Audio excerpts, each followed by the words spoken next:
for the masses. Headline, July 8, 1947.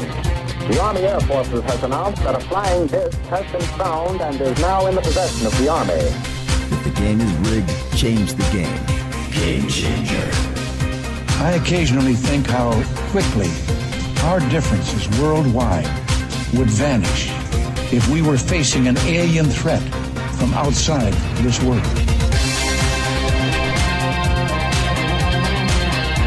This is Fade to Black with your host, Jimmy Church, on the Game Changer Radio Network and KGRA, the Global Radio Alliance. I need your help to get to the year 1985. You're listening to Fade to Black with Jimmy Church on the Game Changer Network. Well. Fade to Black.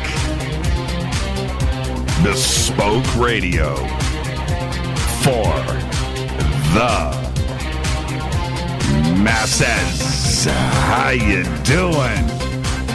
That's right. It's Tuesday, October 9th, 2018. 285 days into the new year, just 80 days left. We are live from a bunker somewhere in the middle of beautiful downtown Burbank, California. And I would like to welcome everybody listening all around the world, all across the United States. Hither and thither, to and fro, back and forth, up and down, east and west, north and south, far and near. Yeah, man. It's Fade to Black for KJCR, the Game Changer Network, and KGRA, the Planets. I am your host, Jimmy Church. What is cracking, everybody? How you doing? That's right, it's Tuesday, which means it is day 2 of our Egypt week here on Fade to Black. Yeah, man. And tonight, very special guest Christopher Dunn is finally here. That's right. I finally made my way to Christopher Dunn. So get ready for that. It is going to be a very, very fun and informative and knowledgeable show. Incredible. Chris Dunn is here.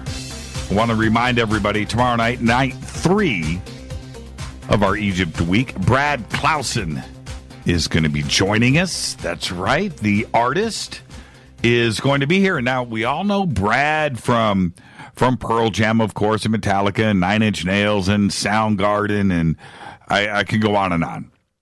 There's that Fish, right? I can go on and on.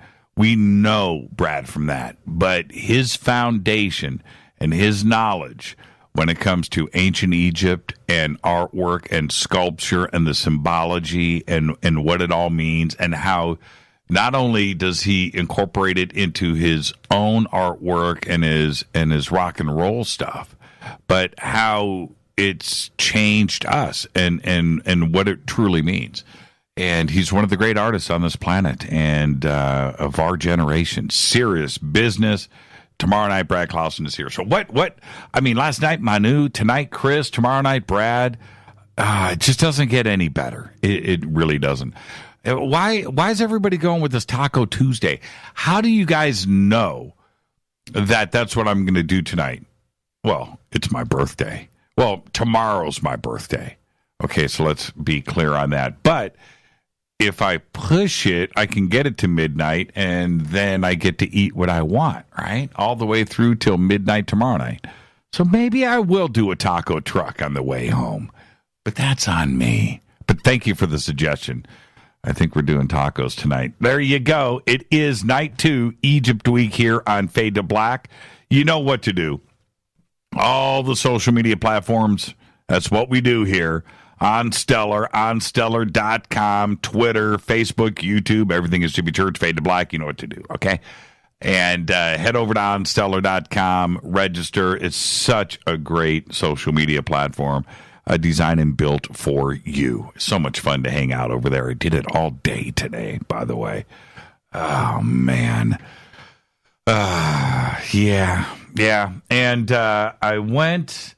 You know what? I'm going to do this. I don't know. Maybe by Thursday, I'll have all. You know what I did today? Rita doesn't even know this, but I went and did some birthday shopping on Amazon for myself. I did. I really did, and I think one is going to be here tomorrow.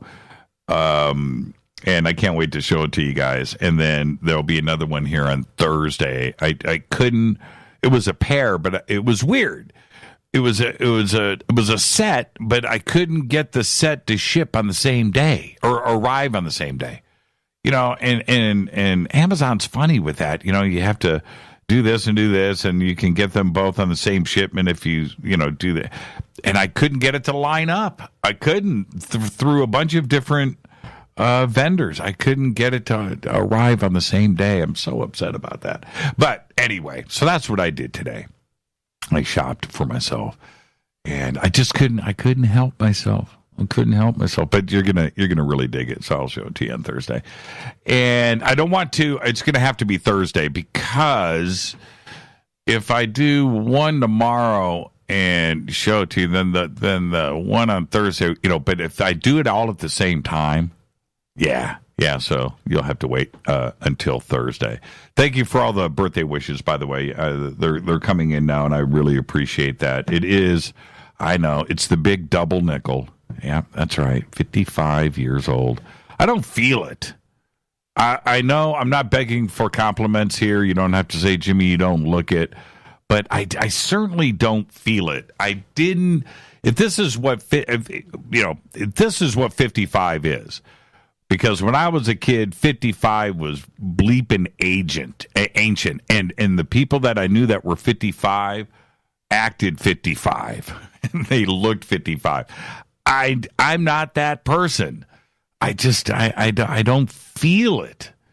All right, so there you go. But yeah, 55 years old. All right, okay. Where am I at? At JChurch Radio is Twitter. Very simple. You know what to do. Go follow, like, and subscribe over at jimmychurchradio.com. The sandbox is hashtag F2B. Any questions or comments during the show, just use hashtag F2BQ. You can also email throughout the show tonight, Jimmy at jimmychurchradio.com. Okay, I've got some sad news, breaking news, and I've got to get this out of the way. And I'm crushed. Rita is crushed, but our dear friend of this community and of yours and of this show, Celeste Yarnell, passed away. She left this earth this past Sunday, October 7th. Our thoughts and prayers go out to her husband, Nazim, and her family. So Celeste is just an amazing, dynamic, smart, beautiful person. And long struggle, and we all know about that, but it's just sad. And I think of a couple of things when I think of Celeste. Most people think of Star Trek, and I get that. I really do. It just popped up on Twitter. It took every bit of that long. There she is in Star Trek, but it's Elvis, man. Elvis. Celeste, I hope that you're in a very, very, very beautiful place, and you know how many friends that you left behind down here. So just go and do your thing, and we'll see you soon, okay? Celeste Yarnell passed away October 7th. She was 74 years old. All right, other breaking news. Nikki Haley surprised the world today by resigning as the United States ambassador to the United Nations. Nobody knows why. A year and a half on the job and quit. I gotta say, Nikki, I think she was actually liked. I really do. All right, for the political world and the world stage, politics in general, Nikki Haley. Wow. So anyway, for whatever reason, I think she surprised everybody, including the White House, maybe even her family. I think she just woke up today and said, I don't want to do this anymore. And there you go. She resigned today, ambassador to the United Nations. Fernando Albon. Now, I need you to listen to this. This is huge breaking news. Fernando Albon, one of the suspects accused of trying to assassinate Venezuelan President Nicolas Maduro, right, with drones armed with explosives, died by suicide after jumping out a 10th floor window of the Bolivarian intelligence service, the Venezuelan's intelligence agency. And, yeah, right. What? Okay, I'm supposed to be a professional broadcaster here. I'm not supposed to have that kind of reaction to the news. I'm just supposed to report the news, right? I'm not supposed to have an opinion. Yeah, right. The floodwaters that followed Hurricane Florence, which made landfall in North Carolina on September 14th, have now spawned millions of mega monster mosquitoes across the state. And they are 3 times the size of normal mosquitoes. And they can bite through 2 layers of clothing. Oh, my God. Right? I mean, you've got flooding, you've got this, you got your house, you got your kids, you got things, you got stuff to worry about. And now you got giant swarms of giant monster mosquitoes that are going to attack you. Can you imagine the stinger and the mouth and the bite on a giant mosquito?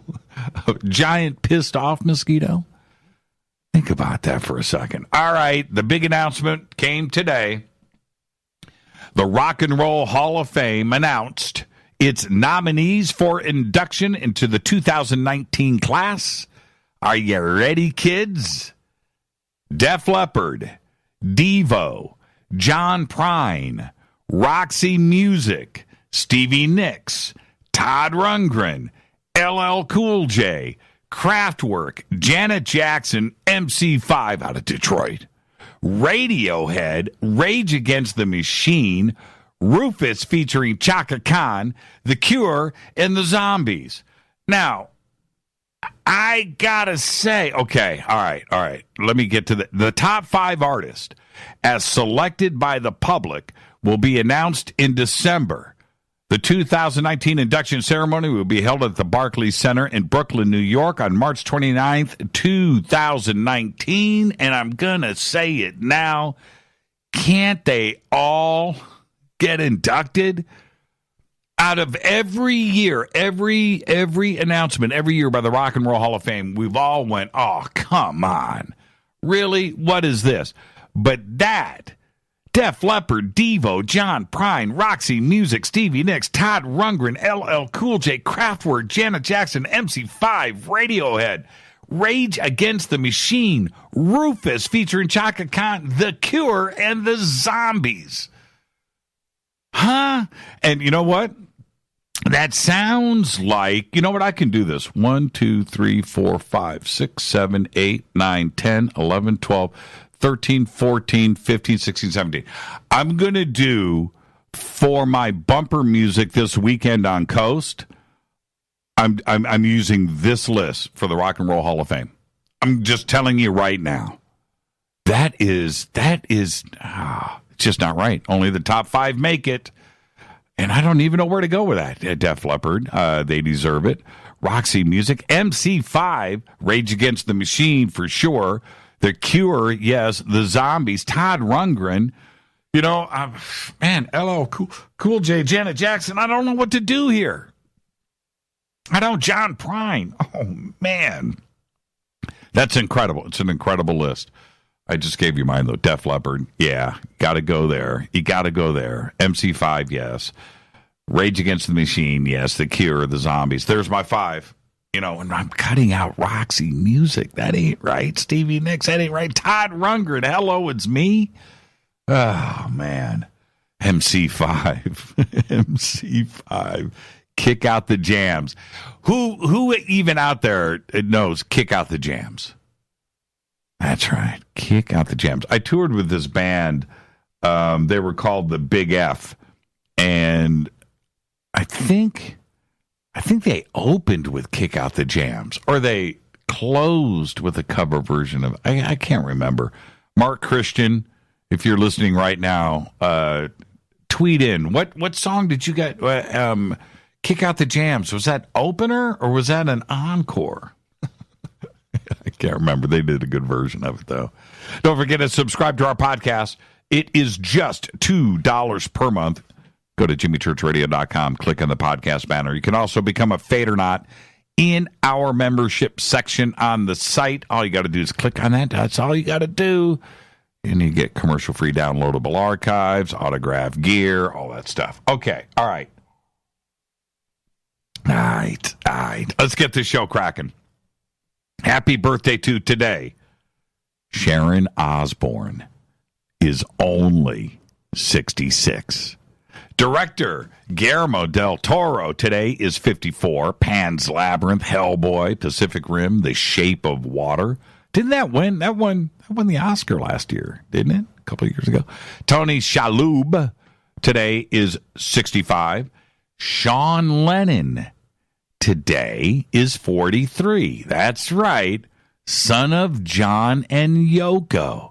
Which takes me to our dead guy's birthday today is John Lennon. 1940 to 1980, of course, died at the age of 40 in New York City. He released Double Fantasy on November 17th, right before his death on December 8th, 1980. The album won a Grammy Award for Album of the Year. And when that happened, I was in high school. When John was shot and killed. I was in high school back in Indianapolis, going to Warren Central High School. I was a senior, and snow outside. It was my senior year in high school, and it was just a very fun Christmas. I remember that. And that album and the hits that were rolling out were all over the radio, right? And it was just, I think of that winter, right, in Indianapolis. And, just like starting over, right? Whew, man. So anyway, I just came home and walked in my bedroom and turned on my little ghetto blaster and got the news from Q95. John Lennon shot and killed today in New York. And I've never forgotten that tie-in for me.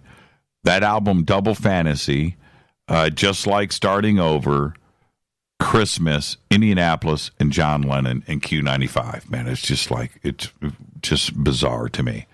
But there you go. And isn't it, it's Sean Lennon's birthday too. Very, very, very cool. On this day in history, 1992, an 18-year-old Michelle Knapp is watching television in her parents' living room in Peekskill, New York, when she hears a thunderous crash in the driveway. Now, she found a sizable hole in the rear end of her car, which was an orange 1980 Chevy Malibu, by the way. A matching hole in the gravel driveway underneath the car, and in that hole, what looked like a bowling ball or a football. It was warm to the touch and smelled like rotten eggs. Well, the next day, a curator from the American Museum of Natural History in New York City confirmed that the object was indeed a meteorite. And that happened on this day in 1992. Fader fact. Russian cosmonauts. Now, remember, this is vetted. This is a fact. This is a fader fact. Russian cosmonauts used to pack a shotgun in their space capsule, in Soyuz, in their space capsule, in case they landed in Siberia and had to fend off bears. And that is your fader fact. I know you're thinking I'm making it up. Okay? I've got to do a fader fact book. That's it. I got to do a fader fact page. We've done 5 years worth of shows. I wonder how many fader facts that is. Well, it would be 930 fader facts. Is that enough for a book? How many on a page? Is that enough for a book? Should I do a book of fader facts? Yeah, I think I should. But I didn't write it. I didn't write the facts. I didn't create the facts. But could I do what? I need clearances? Do I have to get everybody's permission? Like the Russian cosmonauts? Would I have to get clearance from Moscow and Putin to put that in a book? I need to talk to a lawyer. Yeah. Tonight is night 2 of our Egypt week. We have very special guest, Christopher Dunn. He is finally here. Tomorrow night, artist Brad Clausen is joining the show for the first time. 3 nights, 3 first-time guests. Thursday is another fader night with open lines all night long. Now, got to hit my fade to black blend. You know what I did today? I actually did this. Numana Food Storage. They have protein packs, so you can get organic chicken, right? It's dehydrated, and then they also have seasoned ground beef, right? So I decided to try the ground beef. So I made the ground beef at home, and I made nachos. I did. Oh, why did I think of that? I just thought of that all of a sudden. All right. Well, anyway. Our community. Oh, I was thinking of Fade to Black Blend. That's why I thought of that. Our community has some of the brightest intellectuals guiding us through the years. And it's just an amazing thing that we have these bright, beautiful researchers and authors.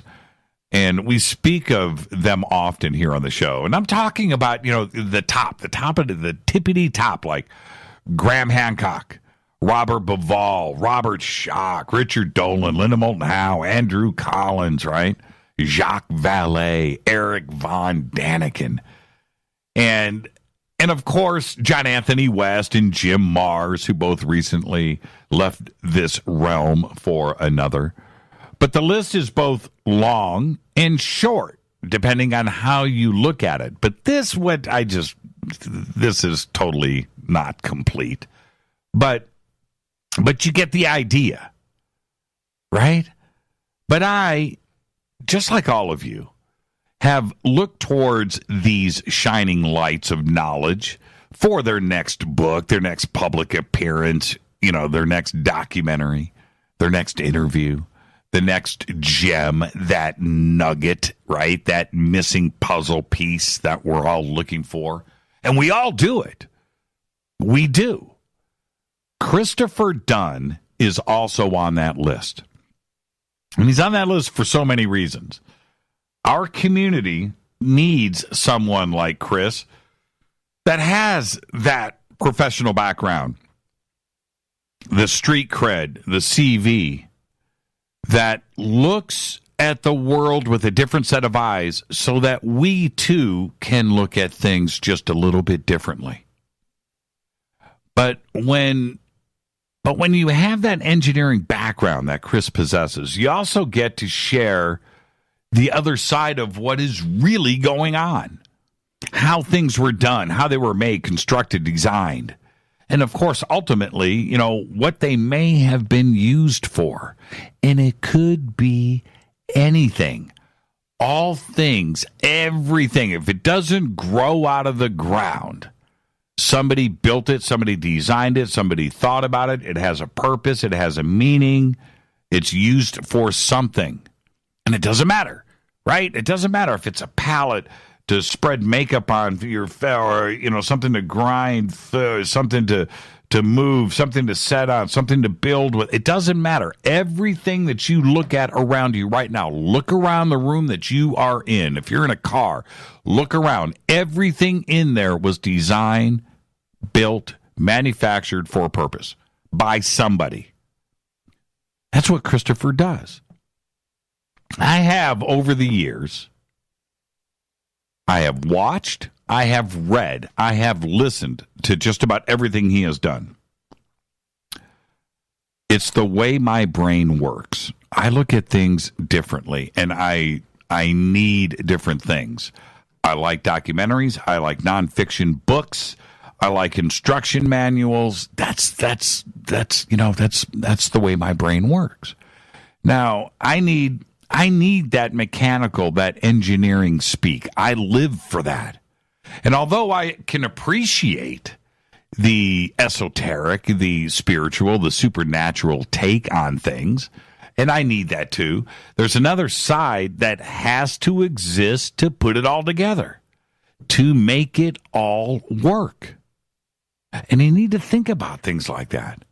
There are, when you look at, I'll give you a perfect example of how my brain works. I'm at a museum. I'm at the Met in New York with Rita, and we're looking at Egyptian mummies, and we're going down, and I'm looking at these mummies, and then below the mummies are these golden sandals, and they're beautiful, and they're artistic, and there are those that are out there that are going to look at it for its aesthetic value and its beauty, and you should, right? Because that's what they were there for. I look at it and go, how did they make those? Look how thin the gold is. Look how it's shaped.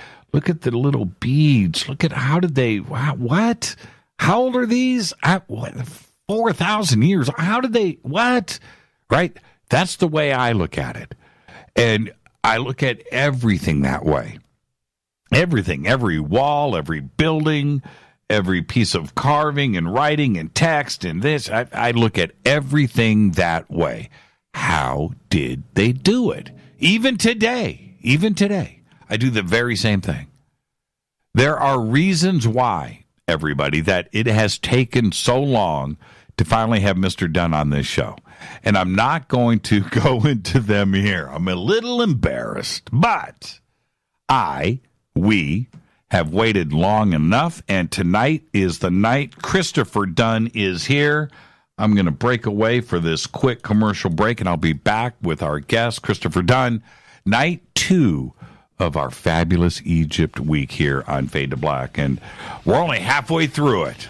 I'm your host, Jimmy Church. Our guest tonight, Christopher Dunn, on the Game Changer Network and KGRA The Planet. You can follow me on Twitter at JChurchRadio. That's right. Simple. Email is jimmy@jimmychurchradio.com. And I'll be right back with our guest, Chris Dunn. Stay with us.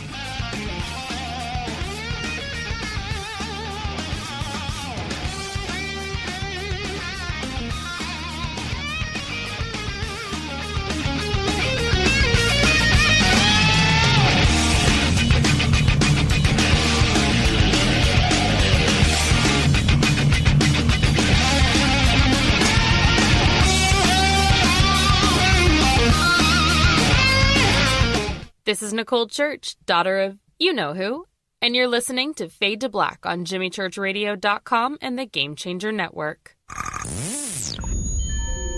You're listening to Jimmy Church, Fade to Black. Fade to Black will now pause for alien identification. The station that talks the net. KGRA Radio. When you take the beans from Central America with dashes of Indonesian and African mixed in and then roast it to the dark side of Fade to Black, you create the ultimate brew of fringe. Introducing the Fade to Black blend from River Moon Coffee. Yes, River Moon's darkest customized roast was created for the love of Fade to Black.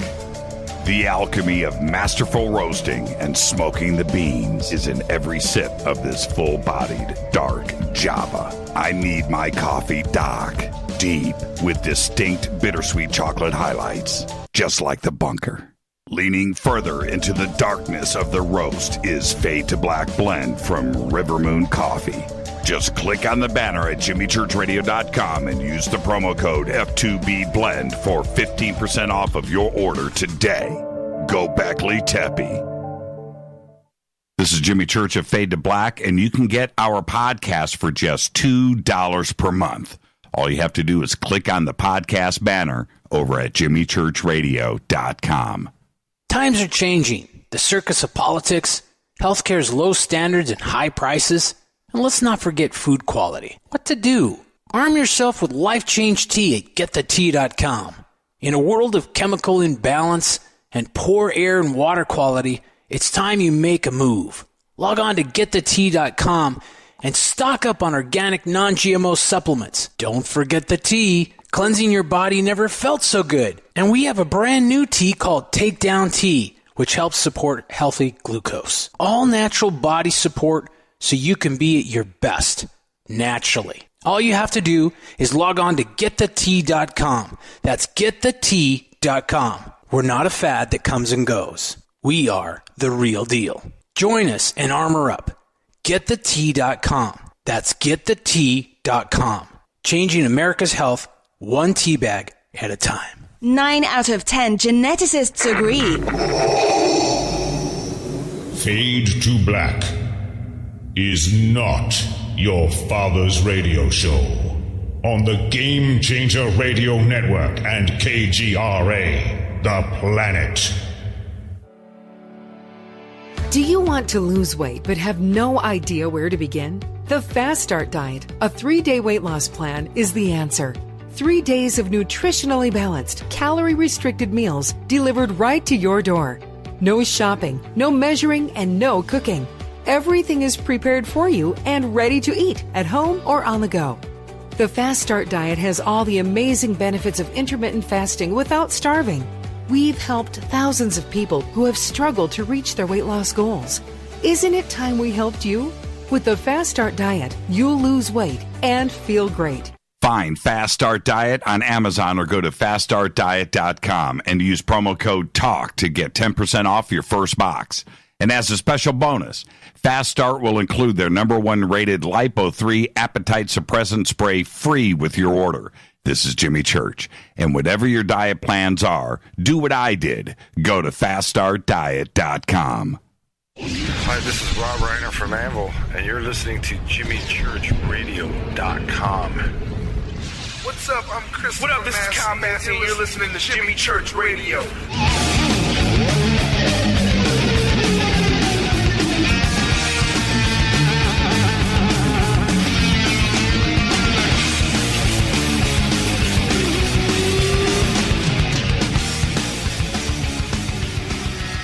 All right, welcome back, Fade to Black. I am your host, Jimmy Church, on the Game Changer Network and KGRA The Planet. You can follow me on Twitter at JChurchRadio. Join the conversation. You know there's going to be 3,000-4,000 tweets tonight.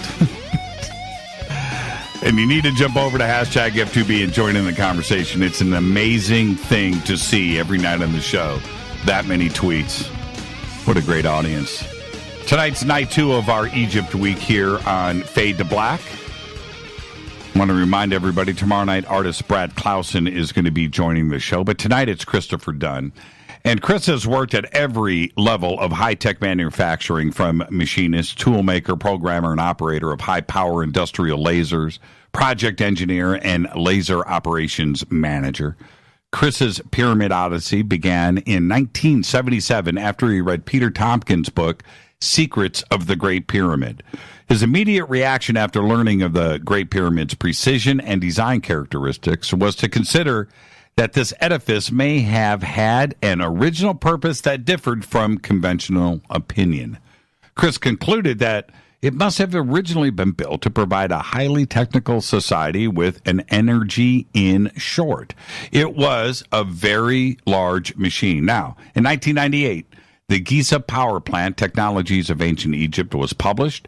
Considered to be one of the most important books written on the subject, today it is indeed required reading for anyone interested in pyramid history. Chris's second book, The Lost Technologies of Ancient Egypt, was published in 2010. And in this work, he focused on the manufacturing capabilities of the ancient Egyptians and the magisterial characteristics of Egyptian architectural and manufacturing wizardry. Chris has published over a dozen magazine articles, including the much-quoted Advanced Machining in Ancient Egypt in Analog back in August 1984, and has had his research referenced in over a dozen books on Egypt. In the United States, he's appeared on PAX Television, the History Channel, Travel Channel, Discovery Channel, the Learning Channel, Lifetime Television, and now tonight, Fade to Black. And I would like to welcome for the first time, Christopher Dunn. Chris, good evening. How are you? Good evening, Jimmy. Thank you very much for your invitation tonight. And may I wish you a very happy birthday for tomorrow. Yeah, thank you. The double nickel. Yeah, double nickel. Yeah, you know, before you say it, you can go ahead and call me youngster. Go ahead. Okay, young man. Yeah, Let's get on with it. Yeah, exactly. Let's get the first-time guest disclaimer out of the way. It's an honor for me to finally do this with you, but Chris, it's just you and I sitting on my couch having a conversation as friends, and where that conversation starts, it starts, and where it ends, but we're going to end as friends. There you go. You ready? Absolutely. Now, the next time you're on the show, you don't get the first-time guest disclaimer. You can't even ask for it. Okay, so I'm just... That's okay. That will ring in my memory for many years to come. Oh, man. It's been a long time coming. I'm glad that we finally have the opportunity to sit down and chat.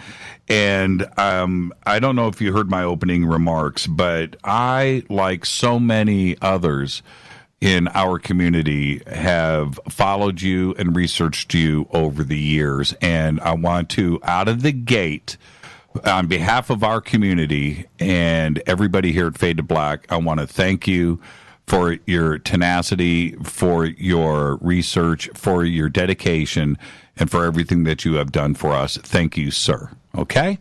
All right. Oh, well, thank you very much. I mean, it has been my pleasure and my honor to be able to contribute in some way. Now, I want to do this first, and I kind of warned you about this. I'm going to get the fanboy stuff out of the way. I'll be objective. I'll be objective for the rest of the show. Okay, I'll be professional.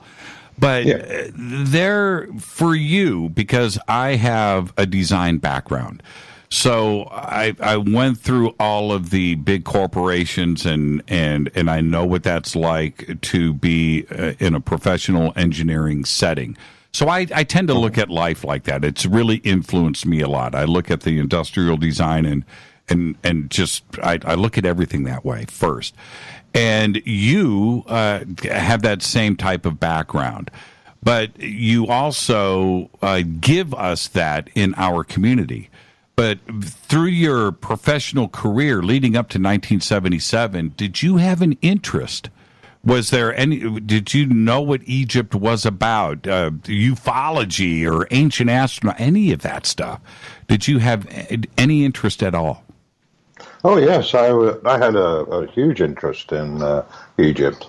In fact, my sister is married to an Egyptian, and it always fascinated me, Egypt. And then the group that I used to join every Friday night, talk about philosophy, generally Egypt and the pyramids was a topic of conversation. So that was, it's always been a huge fascination for me. And then, of course, the books that were published back in the early 70s, 60s, I think one of the first books that I bought was The Morning of the Magicians by Pauls and Vergier, and that was a remarkable book that I absolutely devoured, and it opened up, in my mind, the disconnect between what we're taught in school, which is really very light, and then having a vista put in front of you that describes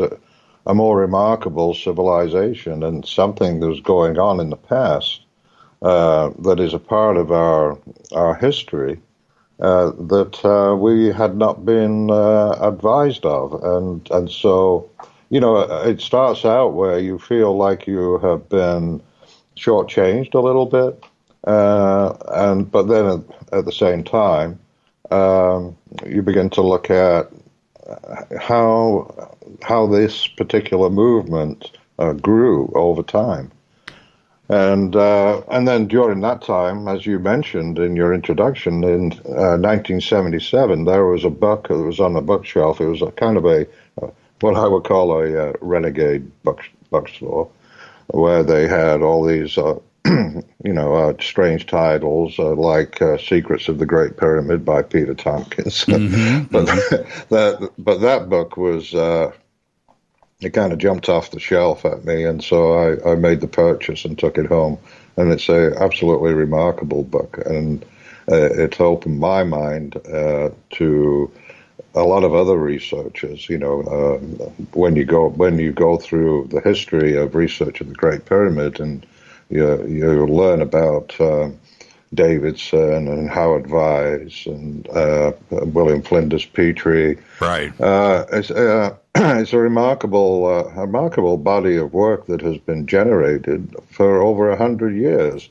And so people were asking the same questions that we are asking back in the 1700s. They were. Isn't that a fascinating aspect out of all of this, whether it's DeLubitz or Tompkins, everybody, even the fringe, right? Even the fringe, they were asking the same questions that we are asking today. They approached Giza and Egypt and looked around and just what, right? They all asked the very, very same questions, and we're still chasing it. Still chasing it, yes, and just scratching the surface, really, because what we are left with is just the skeleton of an ancient civilization, and that skeleton is made up of highly precise granite and limestone and diorite blocks, and so actually trying to determine what the intelligence was behind it, what the flesh and blood and the clothing looked like that would actually overlay this civilization, or overlay this skeleton of a civilization. It's always a huge interest to me, because when you look at, say, the Great Pyramid and the precision of the Great Pyramid, and I think you talked a little bit about that to Manu last night, and that was a really fascinating discussion for me, because it just hit me on so many nerve points, that discussion, because it was the precision that spoke to me, and then the contribution that William Flinders Petrie made to this discussion back in the 1880s is unparalleled anywhere, because he was a practical guy like yourself, like me, and his learning of the monuments was through taking measurements, and of course his father was an engineer. He was a self-educated surveyor. And so he had a technical background, and he applied it when he went to Egypt and actually uncovered some remarkable features. I mean, if you talk about precision, and I know the pyramid has always been a huge fascination for people, but we have to consider that you have a structure where they thought it was necessary to construct a downward shaft or passageway called the descending passage, and over 150 feet of this passageway is in alignment within 20 thousandths of an inch, which is the thickness of a thumbnail, of being absolutely straight. And then, of course, his measurements of the remaining casing blocks, they were manufactured to within 10 thousandths of an inch, half the thickness of a thumbnail. And all of these kind of markers spoke to me that the builders of the pyramids, whether they were the ancient Egyptians or an earlier civilization, they were actually demonstrating the state of the art that they had at that time. They had that capability. This was not a coincidence in what they created with the Great Pyramid and a lot of other artifacts in Egypt too. Take me to that moment, if you will, Chris, where you're in your professional life. You know, life is good. Take me to that moment where you just went, you know what, enough is enough. You know, what was that moment where you just, okay, I'm going to dedicate a huge portion of my life and my future to getting to the bottom of this? There was a moment where you just made that left-hand turn. What was it? There was actually several moments. One of them, I woke up early in the morning.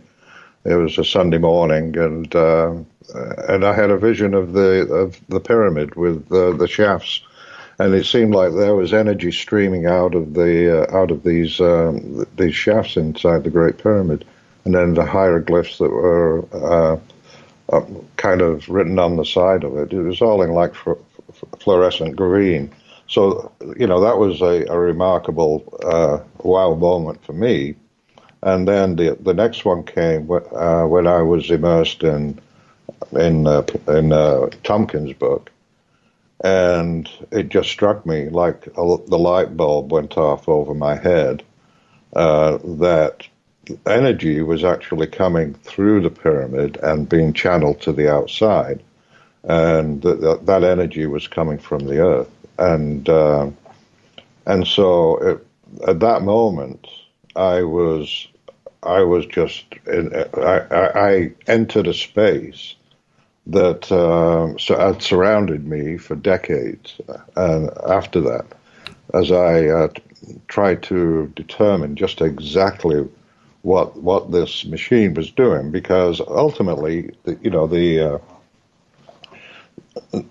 how successful you are in your research, it depends on what kind of a foundation you base your research on, and that is basically your ideology, if you will, or your belief. And I was convinced that what we had here was a structure that was built with the precision of a machine, only on a scale of acres. And to illustrate that, if you take like one side of the Great Pyramid, which I think is about 755 feet, you have, and then say you scale that down to the size of a machine, and perhaps you're laying down a machine base, and you want to make a precision base. If you have a machine base of about 20 feet, and you want to build the same precision proportionally that you see in the Great Pyramid, that machine base would have to be flat within like 2/10,000ths of an inch. That is 0.0002. That's insane. It's insane. Which is insane, yeah. And that is not required on a machine basis today. Generally, they have specifications where, depending on the use of the machine, the requirements may be like 2/10,000ths of an inch per foot, not over 20 feet. And so, the Great Pyramid, and we talk about it all the time, was level within 7/8 of an inch, over 13 acres. And so that makes a guy like me, a guy like you, and a lot of others just sit up and take notice, because it's like, oh, wow. Why were they doing it? It doesn't. That's right. It doesn't make any sense. And you brought up one of the things that I bring it up over and over again, Chris, because I want this audience to really firmly understand and grasp what is going on here. And you can talk about the pyramid and look at it and the layers and the steps and 2.5 million blocks. You can talk the Grand Gallery. Go for it. But it's that ascending passageway that which was either built first or as the pyramid was being constructed, that part doesn't matter. What matters is it was through 150 to 200 feet of solid rock, utterly perfectly straight and square, that would require precision instruments that even today we would struggle with, and we probably wouldn't even do it because it wouldn't be necessary for anything. And that needs to be realized, and it gets lost in the translation. Yes, I think from a construction perspective, those kind of tolerances are unnecessary. For precision instruments, then you would find them necessary, and so essentially, there are like two conditions, maybe three, that govern how you actually manufacture something, and what the results of the work are. One is something is so important that if you don't have machines to actually create those very precise surfaces, you still have to create them anyway because of the importance of the artifact. The other condition that would exist is that the machines that you have and are applying to create these artifacts are capable of no less precision. And that is what we have found today over the life of manufacturing development since the Industrial Revolution, where the machines today are capable of greater precision than even those parts of a product that you are manufacturing that don't require the precision have that precision anyway, because the machine is capable of nothing less. I'm sorry. Did I interrupt? No, I was just going to add, does that make sense? Yeah, no, exactly. And one of the things that I've always appreciated about you is you walk around with a machinist square and a level and a laser in your pocket, right? You're just like Indiana Jones, right? You're whipping it out all the time and checking these things because yours is as amazed as everybody else. But that's the way you look at it. And now we're going to head towards a break. But I want to ask you one basic question that needs to be addressed, at least for me personally. When we look at like the walls in the descending passageway, or the surfaces of different blocks and construction and walls where they are utterly flat, and when we are told that they used round stone ball hammers, right, and copper chisels and chicken bones, that yeah, right, that how do you get a billiard table smooth tabletop with those kinds of instruments? I don't understand what they are trying to convince me of. I just don't see it. Well, the descending passage, the excavated portion where they actually cut the bedrock out, the surfaces are straight, but they're not necessarily that precise in terms of smoothness of finish. In fact, they're pretty rough. Now, the constructed portion where they laid blocks of limestone to build the descending passage and all the other passages and internal chambers, those are more precise and flatter and smoother than the excavated portion. So, as far as the construction of the descending passage, it had a particular function, but it didn't have the requirement of a smooth billiard table or an inspection table that you would find in an inspection department in a manufacturing plant. But I know you understand where I'm going with this. When you look at, and I'm just talking about point your finger in a direction and you're going to see something that, that has these smooth finishes. And you don't pound your way to a smooth finish. The obelisk, the granite blocks that are lining the walls, or the King's Chamber, or even, Ramses, the statues. Those weren't done with stone hammers.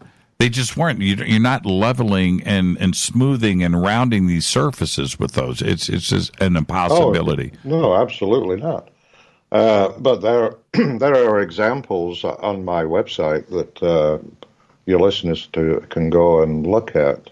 If they go to gizapower.com and go to the articles page, there's one there. It's called the Machine Granite of Ancient Egypt. It's an article in there. And if you scroll down on that page, you go down to a place where I'm in the Serapeum, and it's exhibit 27, and you see me inside one of the boxes in the Serapeum, and I'm using a square. It's a toolmaker square that is precise within 1/10,000th of an inch. So, a lot of the conversation about crafting these artifacts in Egypt revolves around the cutting tools and what kind of cutting tools they used. And of course, my argument has been that the tools really don't exist in the archaeological record to explain them. Right. They're incapable of doing so.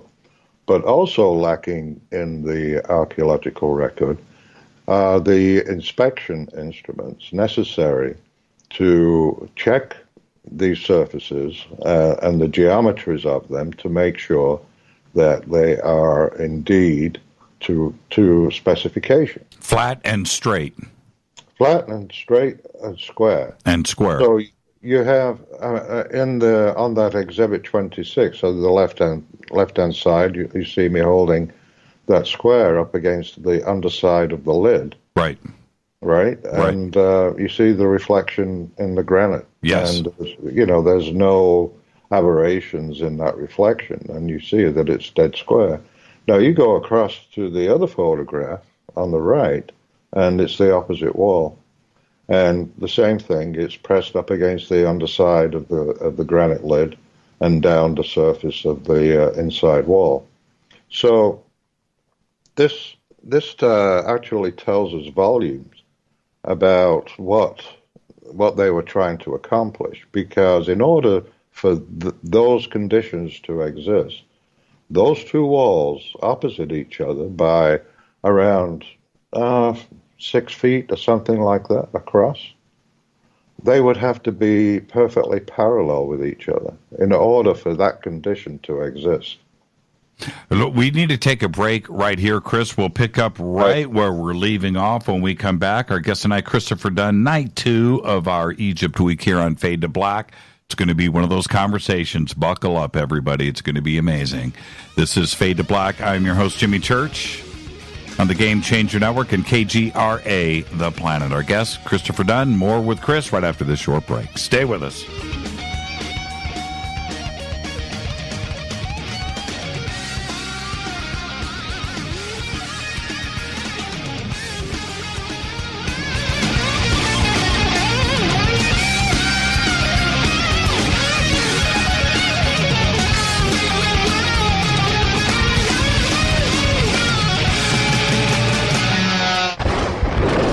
This is Fade to Black with Jimmy Church on the Game Changer Radio Network and KGRA, the Global Radio Alliance.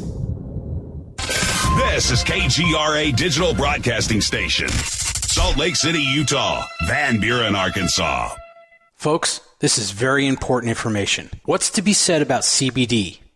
AncientLifeOil.com. Our CBD is made from hemp and has 0.003 THC, which means this wonderful product won't get you high, no matter what amount you take. What does CBD do for the body? My hands are tied. But you can Google CBD benefits and be astounded. When you're finished reading, you'll want to log on to ancientlifeoil.com. That's ancientlifeoil.com and purchase. Life is good when you feel good. People are tired of pain. People are asking for non-GMO organic products to help them with you fill in the blank. Legal in 49 states, and again, our CBD is made from hemp. Ancient Life Oil is about helping people one by one by one. If you wonder how good the product is, the CEO takes it every day without miss. AncientLifeOil.com. That's AncientLifeOil.com. Have a great day. Hello, I'm Katie and you're listening to my main man, Jimmy Church, on JimmyChurchRadio.com. Hi, this is Ray Hobbs here, repping the planet, and you're listening to my good friend, Jimmy Church, Fade to Black, on the Game Changer Network and the KGRA Digital Broadcast Station. This is Toby Kebbell. You're listening to JimmyChurchRadio.com. Don't hurt me, Jimmy. I'm only little. Hey, I'm Adrian Grenier. And this is Ari Gold. We're the Honey Brothers. Yes. We are of the Honey Brothers. Hey, I'm Adrian Grenier. And I'm Ari Gold. We're the Honey Brothers. And you're listening to Jimmy Church. The Revolution. Reclaim your active lifestyle with Angioprim. Angioprim is the original liquid oral chelation supplement. Chelation helps remove toxins, heavy metals, and cholesterol in your veins and arteries that can cause blockages. Scientific research proves the active ingredient in Angioprim has superior oral chelation action that helps promote cardiovascular health. Find out more. Go to angioprim.com. Talk to a trained consultant by calling Angioprim toll-free 877-882-7221. This is Jimmy Church of Fade to Black, and you can become an official Fadernaut by just going to our membership section at jimmychurchradio.com. Hey, it's Grace. Can we talk about something serious for a minute? Your age. Getting old has its perks. But remember, being a few years younger, you know, your hair was thicker, you didn't have so many wrinkles, that extra weight wasn't haunting you, and you just felt better. Well, we can't turn back the clocks and go back 10 or 15 years, but you can start feeling and looking 10 or 15 years younger with Nature's Youth RSF. It's a doctor-formulated daily supplement that helps your body maintain its peak performance and fight the aging process. Imagine sleeping better, looking better, and feeling better. See how Nature's Youth RSF has helped thousands of people just like you at nature'syouth.com. nature'syouth.com. Imagine how it will feel when your family and friends are asking you what you did to look so good. Your secret will be Nature's Youth RSF. It's time to start looking better and feeling better. Learn more and order your Nature's Youth RSF at nature'syouth.com. That's nature'syouth.com. That's nature'syouth.com. Hello, this is Serena Wright-Taylor from Conscious Life Expo, and you're listening to Fade to Black with Jimmy Church, who holds the Lucky Pony record for the best astrological chart since 1963. True story. This is Micah Hanks of the Gralien Report, and you're listening to Jimmy Church on Fade to Black, across the globe on the Game Changer Radio Network and the one and only KGRA Radio, The Planet.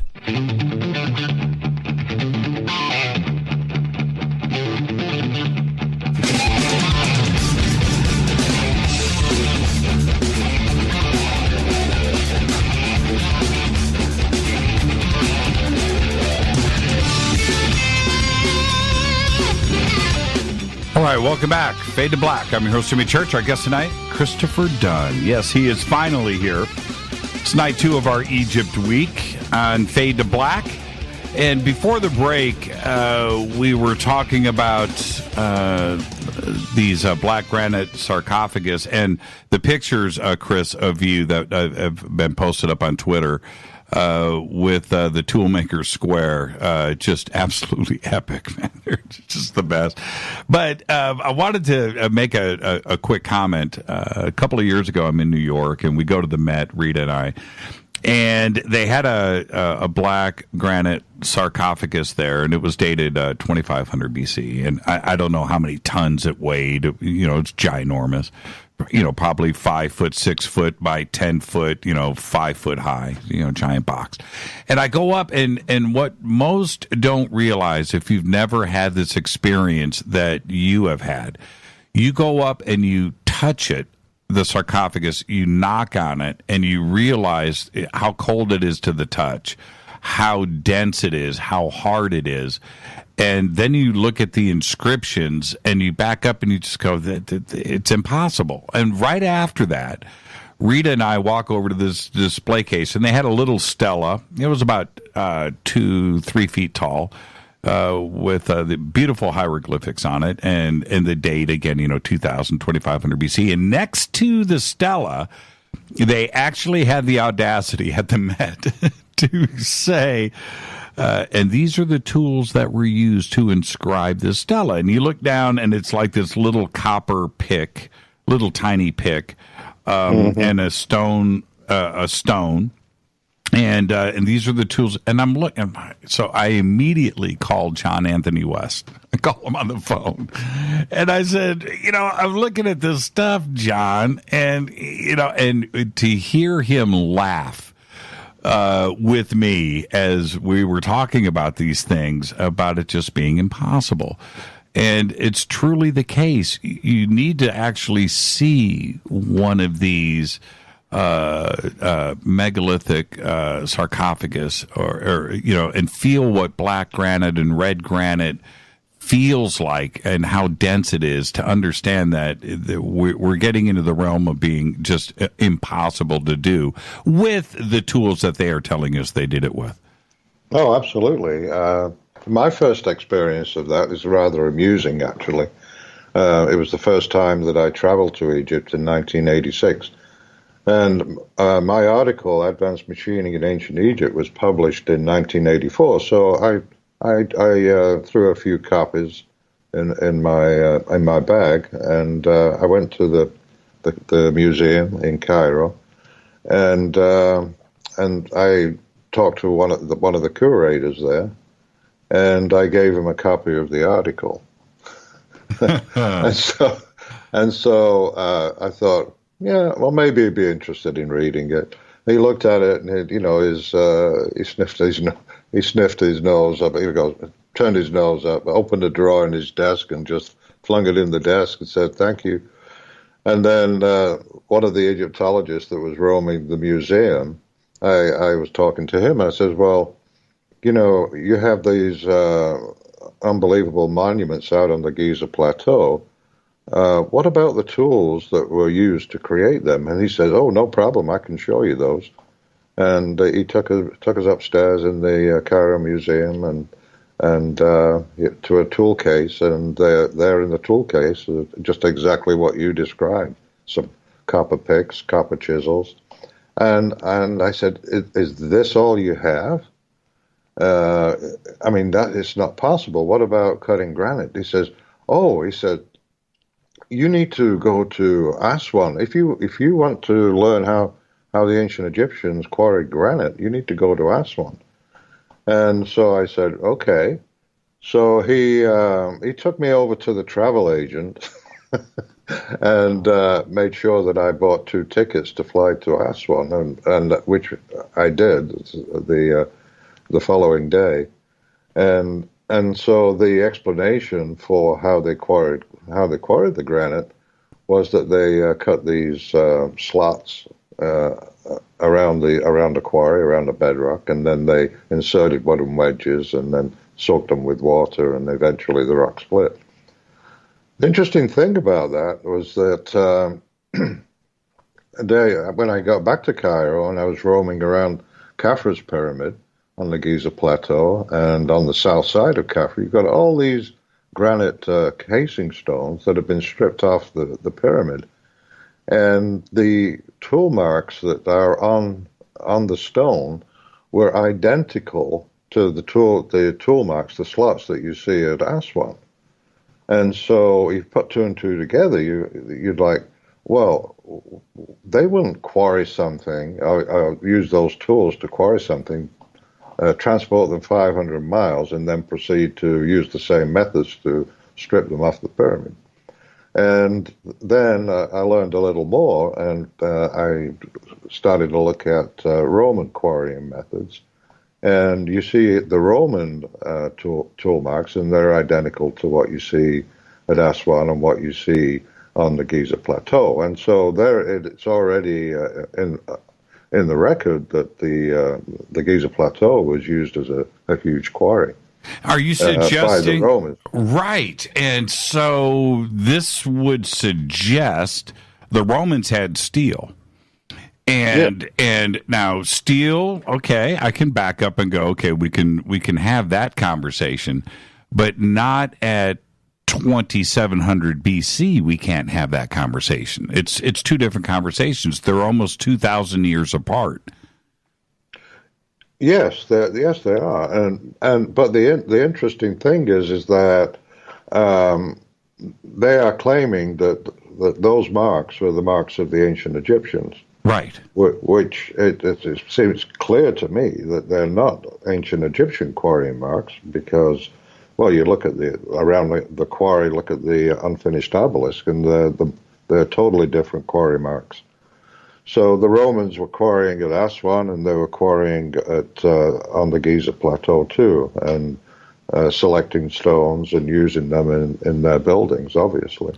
Now, we're talking about, it's 20 years since the Giza Power Plant was published. You've been doing this research in serious interest going back to, of course, 1977. How... or has your opinion changed over the years? Where are you today? Are you even more extreme in your thought and methodology going from 1980 to now, or has it changed at all? It's broadened quite a bit. I think my fundamental belief and understanding, the basis on which I base the book on and my research on, as far as the Great Pyramid being a machine that produced energy or transduced energy, is still solid, and that hasn't changed. As far as the broad function of the Great Pyramid, that has been enhanced a little bit. How so? Because, well, it gets into the effects of acoustics and how people respond to an acoustic environment in terms of whether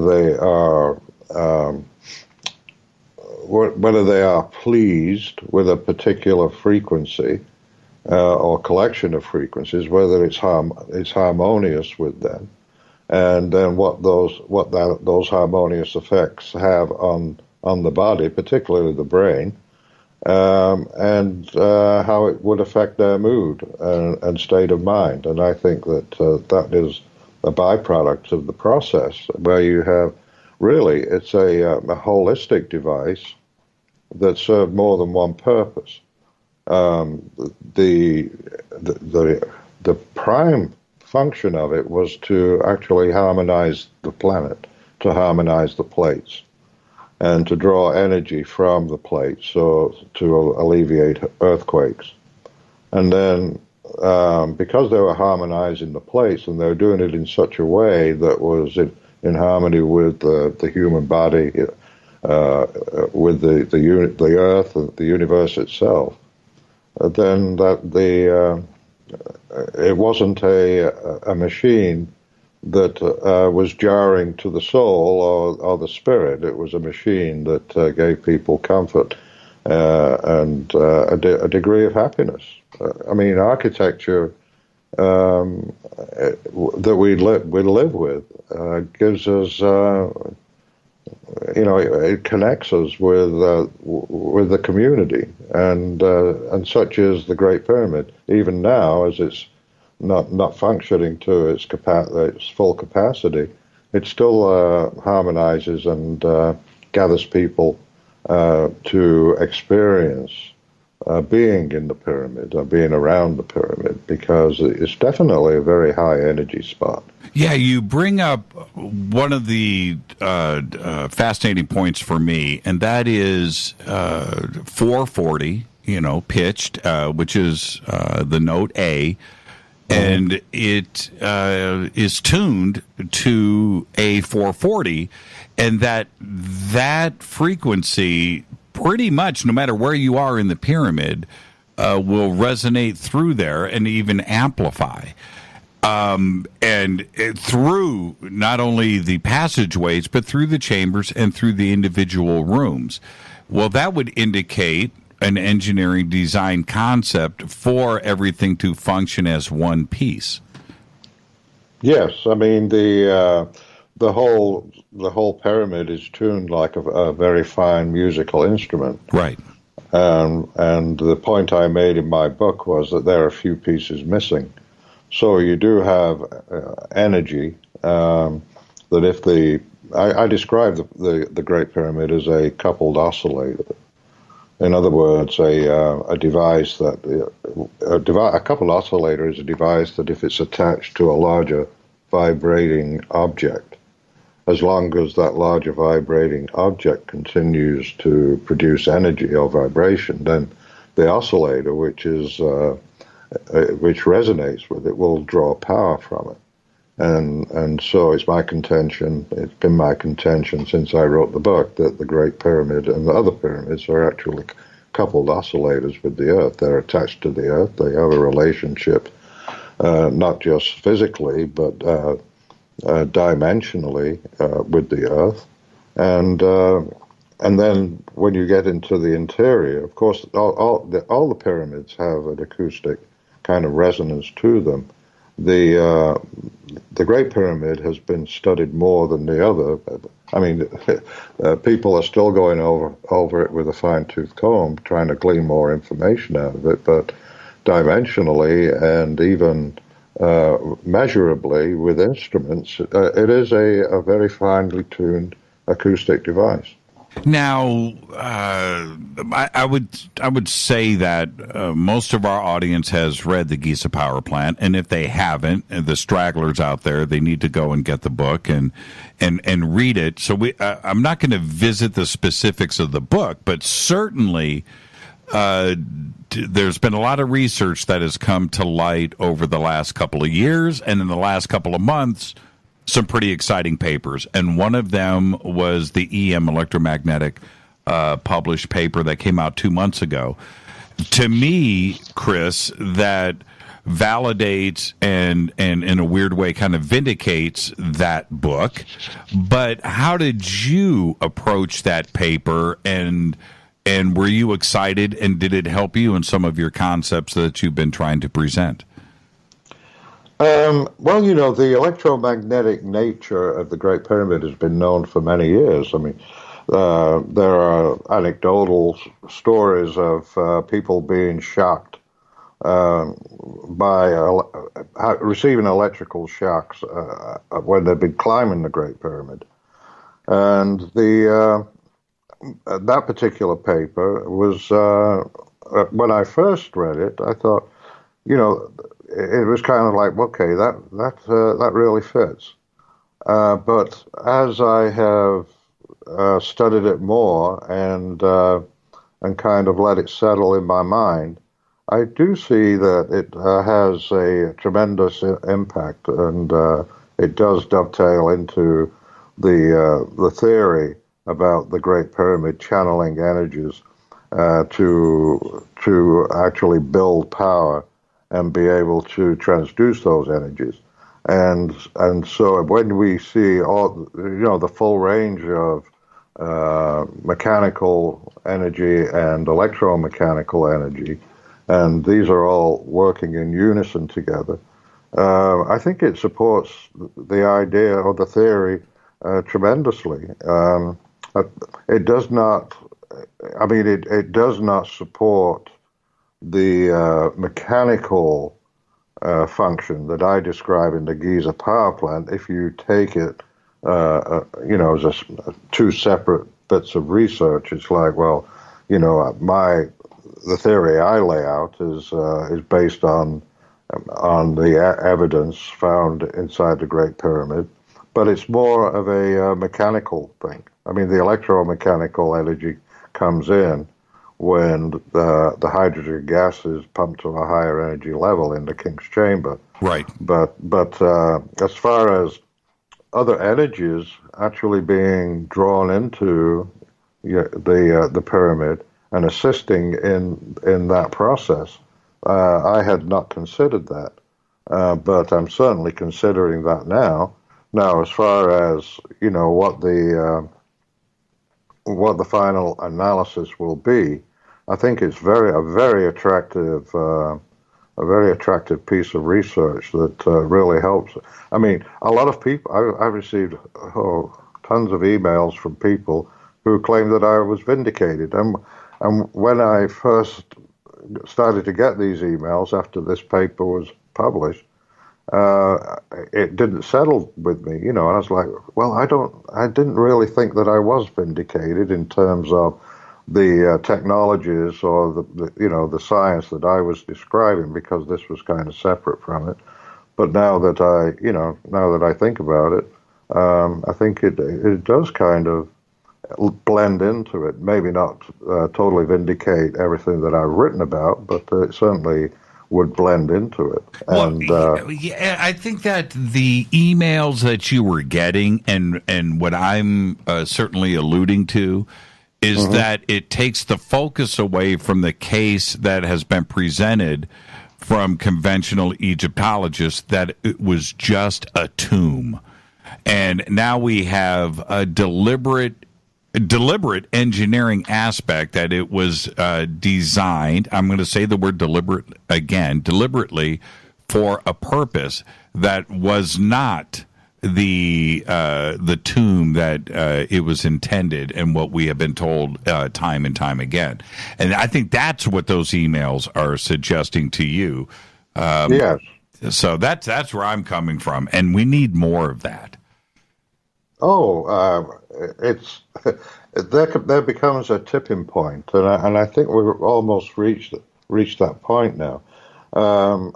Certainly, it's been reached on my research into the machining of the granite. It's kind of like people really get it, and there've been millions of tourists travel to Egypt, and even today they are traveling around Egypt and saying, "Yeah, that was machined. And these people are scientists, engineers. I took a tour to Egypt in March, and the folks who signed up for my tour were very accomplished professionals. We had several engineers, a geologist, some really wonderful, very, very smart people, construction people. There was a microwave technician. There were quality engineers who were looking at the precision of the stone. And it was quite an experience to actually share my work with the people who really got it. Some of them, not those that came on my tour, but some of them, the letters or emails or texts that I get, it's kind of like, okay, we get it, and so it's like I don't really have to press my case on the machining aspect anymore.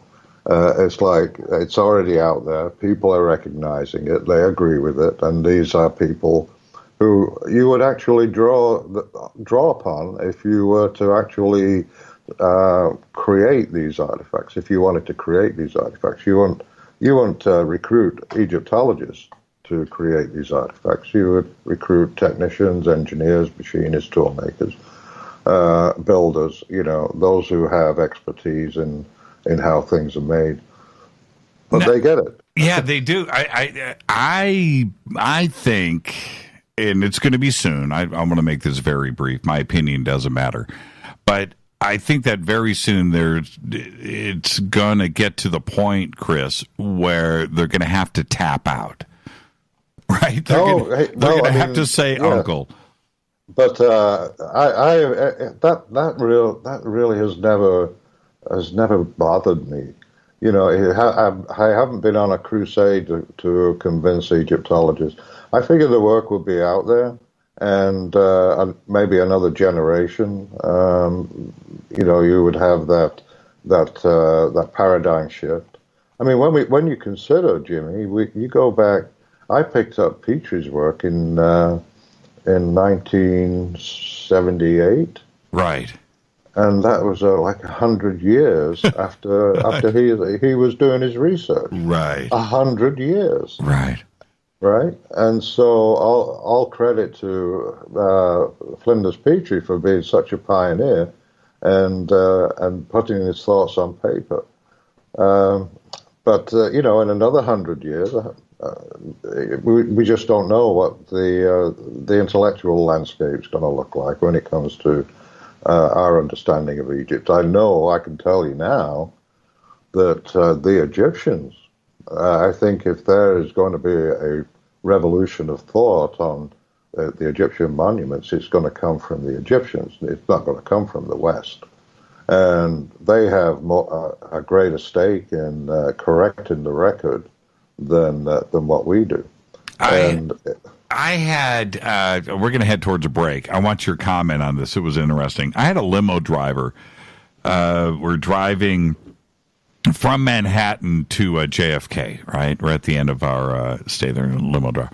And he finds out who I am, right? And he's like, whoa, we got to talk. And I said, okay. And he said he was an Egyptologist. 8 years of school in Egypt. And he said that on a general level, that everybody going to school there understands that they're being lied to, that they know that these conversations go on all day long. And he said in the end, he got so frustrated with the system there that he packed up and came to the States. That it is completely polluted, that they are telling you to say one thing, but you're learning another. He said, I'm going to be honest, man. We are all, as kids in school, asking the same questions. This is impossible. He said, and trust me, that's the way that it is. But if you're going to get your degree, you have to conform. And that he was hard, fast, and angry in this conversation. It was fascinating, Chris, to hear him present his case. Yeah. Well, I mean, I'm working with an Egyptologist for my tours, Mohammed Ibrahim, who is a wonderful guy. The best. And he totally gets it and supports it. And he is he's preaching it too. And his friends, or he was taught by Zahi Hawass. He's friendly with the director of the Great Pyramid, and they have a wonderful relationship. But they're all questioning and looking at. We got to head towards a break. Wasn't Zahi his teacher in school before he was the director? Yes, in college he was his professor. Absolutely incredible. Let's. I don't want to dwell on that, but that's a fascinating fact. Let's take a break right here, Chris, and we'll come back. We'll pick up where we left off. I do want to get into some of the chemistry of the Giza Power Plant, and we're going to discuss that next. This is Fade to Black. I'm your host, Jimmy Church. Our guest tonight, Christopher Dunn. Stay with us. We'll be right back.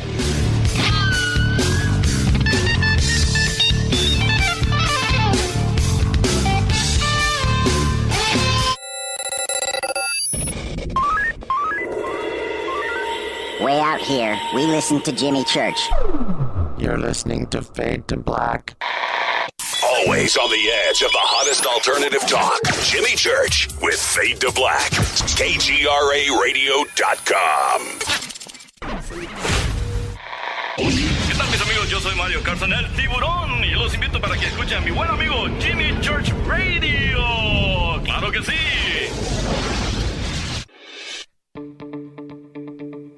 Hurricanes, earthquakes, wildfires. This year we've experienced more than our fair share. This is Jimmy Church of Fade to Black, and last month I decided to make sure my family does not have to worry about food should we get caught in a real emergency situation. Introducing Numana, a healthy, storable product that tastes so good that you'll want to eat it every day instead of just during those times of duress. All Numana products have a 25-year shelf life, are MSG and GMO-free, no preservatives, and are made in America.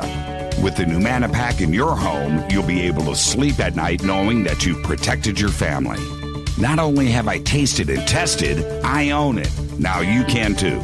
Just click on the Numana banner on JimmyChurchRadio.com and use the promo code Jimmy when you order. In addition to a discount, we'll send you an autographed Fade to Black t-shirt. Seriously, go Beckley Teppy. Do you want to be an official Fadernaut? Of course you do. This is Jimmy Church of Fade to Black. Just go to our membership section at JimmyChurchRadio.com. So, you love talk radio? Then you'll love TalkStreamLive.com. TalkStream Live is always on, 24/7, with the best streaming talk shows. Find your favorite talkers and discover some new ones. It's free, readily available online or on mobile with any smartphone or tablet. Finding your favorite talk shows all in one place has gotten a whole lot easier. Just go to TalkStreamLive.com. Be sure to download the free apps from Google Play or the iTunes App Store. You listen to us, and we listen to you. And so does the CIA. KGRARadio.com. If you have hard water, the lime scale not only leaves white spots, it clogs pipes and breaks down appliances, costing you hundreds of dollars in energy and wear. Eliminate lime scale and other water issues like brown staining and bad odors with HydroCare water products, available from Wave Home Solutions. Wave's affordable water systems don't use salts or chemicals. You'll love the way your water tastes, smells, and looks. Satisfaction guaranteed. For more information, go to bestwater123.com. That's bestwater123.com. Are you intrigued by Paranormal Talk Radio? You'll love the new Paranormal Radio app from TalkStream Live. You'll find a great selection of talk shows covering UFOs, ghosts, strange phenomena, and much more. Download the Paranormal Radio app now and start listening to the very best in paranormal talk entertainment, including the network you're listening to right now, the Paranormal Radio app, free in Google Play and the iOS App Store. You are listening to Fade to Black with Jimmy Church on the Game Changer Network. Oi, oi, I'm Reese Evans. You're listening to Jimmy Church. This is Revolution. The revolution will not be televised. The revolution is on radio. Ciao.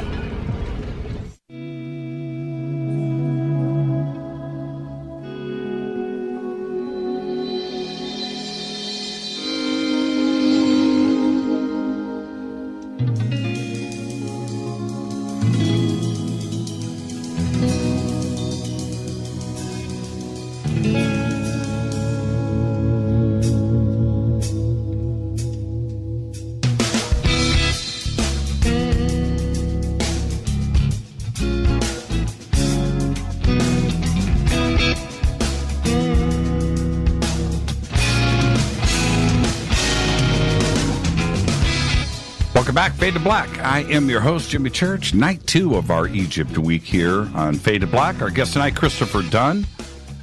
And Christopher, I want to jump into the chemistry side of things. We're talking about high technology here. And when the concept, it appears to be downloaded to you, by the way. I like that, the glowing green hieroglyphics. When the concept first came to you for the Great Pyramid to be used as a power source, that introduces chemistry, and certainly we're talking about a civilization that shouldn't have understood this. But when, in its very fundamental form, what are we talking about here when we're dealing with chemistry? We're talking about the Queen's Chamber, but in the overall concept of the technology that was being employed, and it goes where you have a device where you can drive a gas to a high energy level, and introduce a microwave signal and then draw power from the pyramid and beam it to the outside.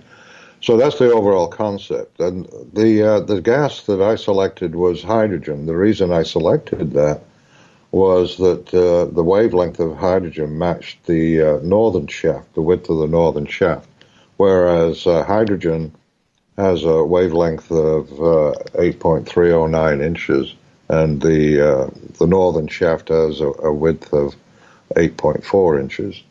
So when we look for the place where this chemistry took place and gas was generated, then we look into the Queen's Chamber and all the research that has been done in the Queen's Chamber going back to the 1800s, where Piazzi Smythe discovered the southern shaft. And then the evidence, the substances that are found there, and then later when Canton-Brink sent his robot up the southern shaft and discovered that so-called door, which is not a door. I mean, the shafts are only about 8 inches square, maybe a door for a squirrel or something. Right. He discovered that they had these metal fittings coming through that limestone block. And when I first saw that, and it was in Robert Bauval's book, his first book, The Orion Mystery. The Orion Mystery, yes. Oh, I just had a bit of a brain fit. Sorry, okay. It's the age thing, So the Orion Mystery described that exploration and then his relationship with Rudolf Canton-Brink. It was fascinating. And but when I saw the documentary that was made from that exploration and discovery, and the first time I saw, on the TV screen, this blockage of the southern shaft, because until then nobody knew where if that shaft went out to the outside or where it went, and then these copper fittings or metal fittings coming through, immediately it just fit right into the theory that I was developing, in that they were using two chemicals to boil off hydrogen in the Queen's Chamber. One was the hydrated zinc in the northern shaft and a dilute solution of hydrochloric acid, and that when they mix, they boil off hydrogen. And so the evidence in the Queen's Chamber is very strong for that, because in the early explorers noted that the chamber had a coating of salts up to an inch thick, and also in the northern shaft, where you have a corrosive liquid, the lower parts of the shaft actually looked like they're corroded, and there's a part in the floor of the shaft that seemed to suggest that there was corrosion going on in that shaft. And then the copper fittings themselves, I say copper, but I don't know what the metal is, but these fittings were corroded and they were tapered from the top of it's wider at the top than the bottom, which suggests that liquid was actually falling and then filling up again and then falling.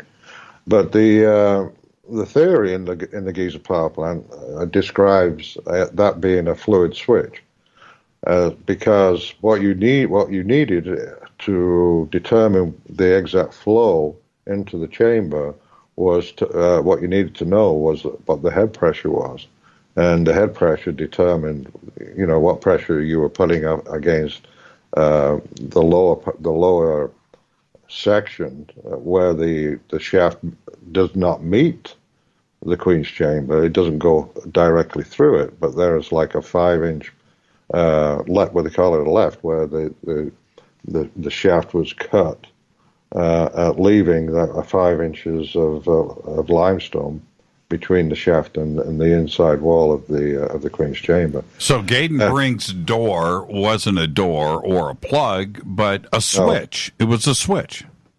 It was a fluid switch, yes, and I mean, and they used they're used very popularly in a lot of machines. I mean, I was involved in managing a laser department, and we had deionized water, and we had to make sure that the water did not become ionized, and so there was a switch that was installed in the tank, and if it became ionized, then there would be electron flow between the two electrodes, and the light would go off, and then you would, an alarm would go off, and you'd have to shut the laser down because the high energy that you were driving the lamps with, if you're using ionized water to cool the lamps, then you would have problems.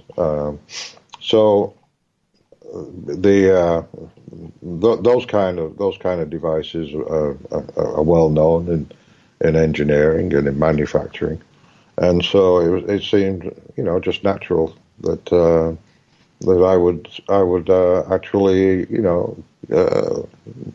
determine that what we have is a fluid switch.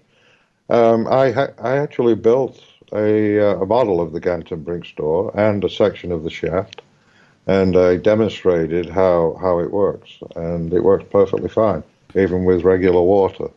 Now, with the salt deposits, I don't want that to get away from us. This is very significant. So what would the salt deposit, when the chamber was first discovered, what does that say to you? One of the ways that you have for drying hydrogen, when you create hydrogen, is it boils off from a chemical process, but it has to dry it. It passes over limestone, and the limestone has a function where it would actually dry the gas, and then it would give up some of its salts, or it would leach salts from the limestone itself, and then that would gather on the walls. Now, the conventional historian, Orthodox Egyptologist would explain this away how? I don't think they would even address it. I don't expect them to address it. They would just dismiss it out of hand because it doesn't really fit with their point of view, their worldview. So it's not something that I expect them to even address. Certainly, there have been comments made about the practicality of using a corrosive liquid in a limestone shaft. And so I had to, do an experiment myself with dilute hydrochloric acid on limestone to see what the corrosion rate was. And it definitely corrodes. It would corrode over time, but it would still, you could conduit those chemicals through a limestone shaft. And speaking of the shafts, you had a very interesting conversation. I don't know if we're finished with the chemicals yet. Let's talk further about the chemicals, because I was fascinated with your conversation with Manu last night about actually building the shafts. On the northern shaft, they did an exploration. The Pyramid Explorer or Pyramid Rover went up the northern shaft, and they found that there was a northern blockage that also had these what I call electrodes protruding through it, but they're of a different nature than the southern shaft. Then one of the electrodes, I'm presuming the cathode, has a buildup of some kind of white substance. It looks like it's been electroplated. And there's definitely the appearance of some kind of a chemical process, like a battery. If you look at the electrodes or the leads on a battery, you see how they build up a white substance when they've been installed for quite a while. And then latest exploration of the southern shaft in the Queen's Chamber, they were able to poke a camera through a hole that articulated, and they were able to look back and get a view of the backside of those copper fittings. And they actually curl, loop around, and go back into the block. Yeah, when I saw that, let's talk about that for a second. Right. What do you think is going? Yeah, what do you think is going on there? Oh, it's fascinating, actually. And I actually made one of those, the Canton-Brink door, and I formed my own copper fittings with the loops that came back into the door. And the other part of that was the markings that were on the floor at the back of the door. So you have these copper fittings, and then you have these markings on the floor, and then when you look at the copper fittings, and you see, sure enough, one of the electrodes had this buildup of a substance on it, corrosion on it, and then the other one was clean. So it's and the markings seem to indicate how those fittings, or those metal fittings, were wired. And when I looked at the marks on the floor, it's like I'm looking at a schematic, an electrical symbols. I'm not looking at a hieroglyph. So when they were first discovered, people were very puzzled because they didn't have any known hieroglyph that actually looked like them. But if you view them as being electrical symbols, it really makes sense. Oh man, that is genius. So you know what? I'm going to make you laugh. I looked at that and I saw like childlike attempts at stick figures. I don't know how to explain it, right?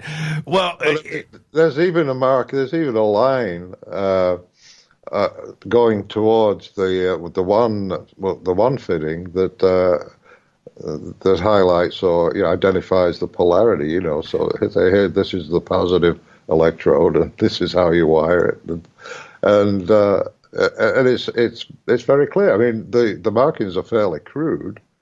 Probably painted on with red ochre paint or something like that. But I have 3 articles on my articles page about the explorations of the southern shaft and the northern shaft. And there's one article called Evidence Leading to Canton-Brink's Door, then what is behind Canton-Brink's Door, and then beyond Canton-Brink's Door. And those articles actually include those images and photographs of the device that I made. But theories have to be predictive, and so new evidence. If you have a theory and new evidence is turned up, if it doesn't support your theory, then you have to change your theory. And if you can't change your theory, then you pretty much have to go back to the drawing board or abandon it. And it seems that every little bit of information that's been gathered supports the theory that I described and illustrated in my book, even down to the first exploration by Canton-Brink, when they used an ultrasonic thickness tester because they were going to drill through the door. Mm-hmm. Oh no, this wasn't Canton-Brink. This was the next exploration. I think it was in 2002. They were going to drill through the door, but they needed to know how long a drill they needed to use. Right, so they used an ultrasonic thickness tester on it. And they came up with a dimension of about 3.25. And in my book, my dimension on that was illustrated to be about 3.64. So, for the design intent, it kind of drives the intention or the function of a device. It kind of drives the design of it, because that's just the way it works in engineering. It's fascinating that you look at it as an engineer, because everybody was attempting to get a name out of that glyph, or something known from hieroglyphics, and that it was saying something, as opposed to the electrical side of things, where because when you look at anything that is representing electronics, that symbolism doesn't make sense to anybody, right? You have to be an electrician to understand what is going on there. It just doesn't look like an alphabet. It doesn't look like anything. This is, and I know you're understanding exactly what I'm saying. And if you look at it through Chris Dunn's eyes, now we're looking at something else. It's a schematic. It's symbolism for schematics, which and nobody else would even understand when they first see it. Well, yes. I mean, and probably even those who are engineers or electricians probably would. It was obvious to me because I had done the groundwork and developed a theory where those features actually fit right in and blended right in, just like a hand in glove, and so it was obvious to me. It may not be obvious to everybody. But it seemed obvious to me, and I've written about it. I will write more about it in my next book. Now, okay, so it's an energy source. Okay, we'll accept that. Let's go with this. But the next question is, for what? That's a perennial question. It never goes away. Right. For what? And the only answer I have for whatever reason they wanted it for. Some people have actually speculated that it was a microwave beacon, where it was actually guiding crafts or triangulating with other microwave beams as a guidance system. But in terms of what we know about the generation of energy and how we use it, then we get the question: well, where are the microwave ovens? Where are the toasters? And so people are trying to understand it in our modern terms. But that question could be asked about just about everything that's missing in Egypt, because there's so much missing.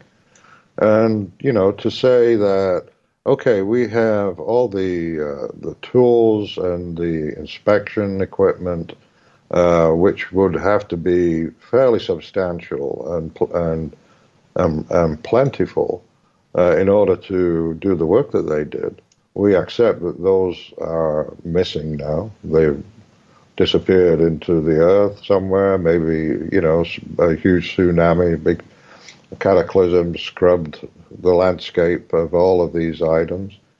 But then we need to see a toaster oven before we will accept that their largest project, which was actually a power plant, the largest project, we needed to have those items in order to prove that it was a power plant.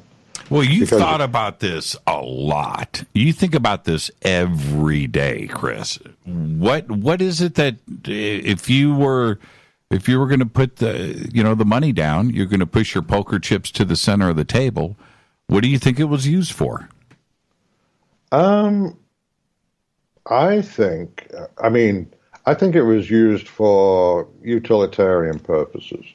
They were powering their civilization, and they were probably I mean, in my book, I fantasize, it's a fantasy or speculation about how that energy, what we know about the transmission of energy today and what has been proposed, that energy could be bounced off a relay satellite to another part of the world, or to the moon, or to somewhere else, to a craft that's traveling through space.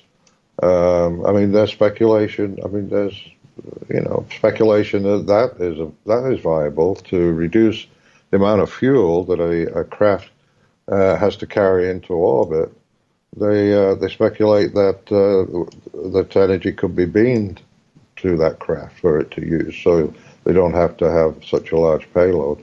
Sure. So a Tesla free energy type of thought pattern here.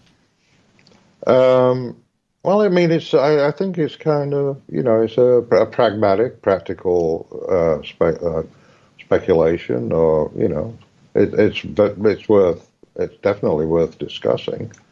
And if there was, if it was decided that, yes, this is what we need to do, and we need to put the funding and the resources behind it and make sure that it happens, then certainly we could make it happen, for sure. We're going to head towards a break. One quick question before we get there. The idea makes sense for the power plant. The pyramid was definitely built with intention, with engineering specs beyond what was needed. We understand that. But the question has to be answered. It's a simple one. How did primitive Stone Age man build this? Is the answer that they didn't build it and it was somebody else? Where do you stand with that today? Well, Stone Age primitive man didn't have the tools that were capable of doing it, and so you have. For me, I would look further back into history. I think there is a gap where I think we have to go back to a point in time where we had some kind of a cataclysm, and the Earth and the population on the Earth was affected. So, some people go back 9,000 years, and I think Robert Schoch is one of those theorists that talk about a 9,500 years period.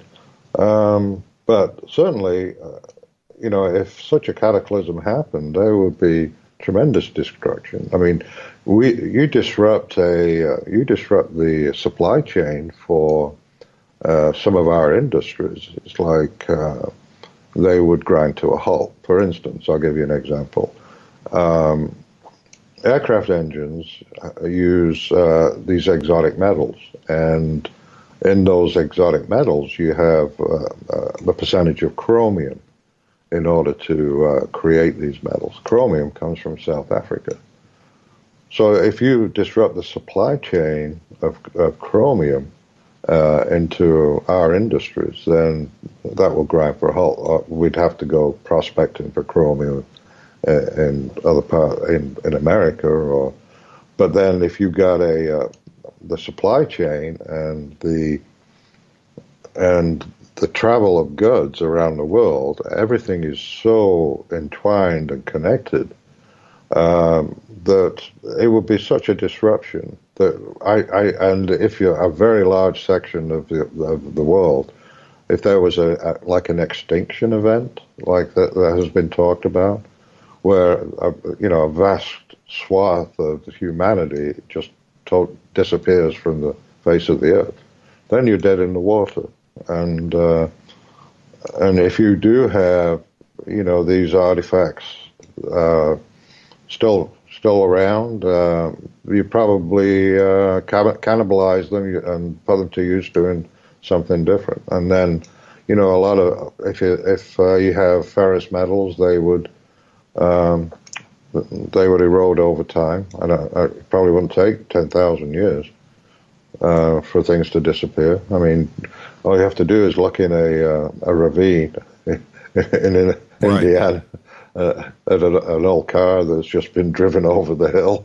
Well, yeah, we would after find 20 years, there's not much of it left. We would find ourselves in the Stone Age really, really, really quickly. Absolutely. It would take very little to get us there, too, as well. Let's take a break right here, Chris. Our guest tonight, Christopher Dunn.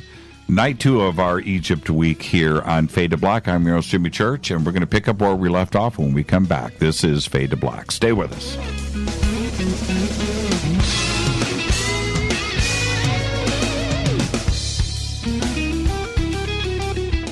Hi everybody, this is Rob Halford, the Metal Guard on JimmyChurchRadio.com.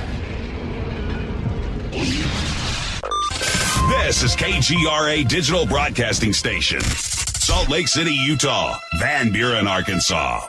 Poor water quality is a major health issue, and it's only getting worse. Municipalities can't keep up, standards have dropped, and pollutants are increasing. Where does it all end? It ends by keeping the pollutants outside of your home with HydroCare's advanced systems available at Wave Home Solutions. No less than the best purification materials and processes have been developed by HydroCare to provide you with healthy, clean water for drinking, cooking, and showering. HydroCare far surpasses the competition in removing chlorine, odors, iron, lead, chemicals, limescale, and much more. Don't settle for less when it comes to your water. We'll take care of the toughest water problems for you, whether it's from a city or well source. Satisfaction guaranteed. For more information, call 888-997-WAVE. That's 888-997-WAVE. Or go to bestwater123.com. That's bestwater123.com. Wave Home Solutions for a healthy, comfortable home.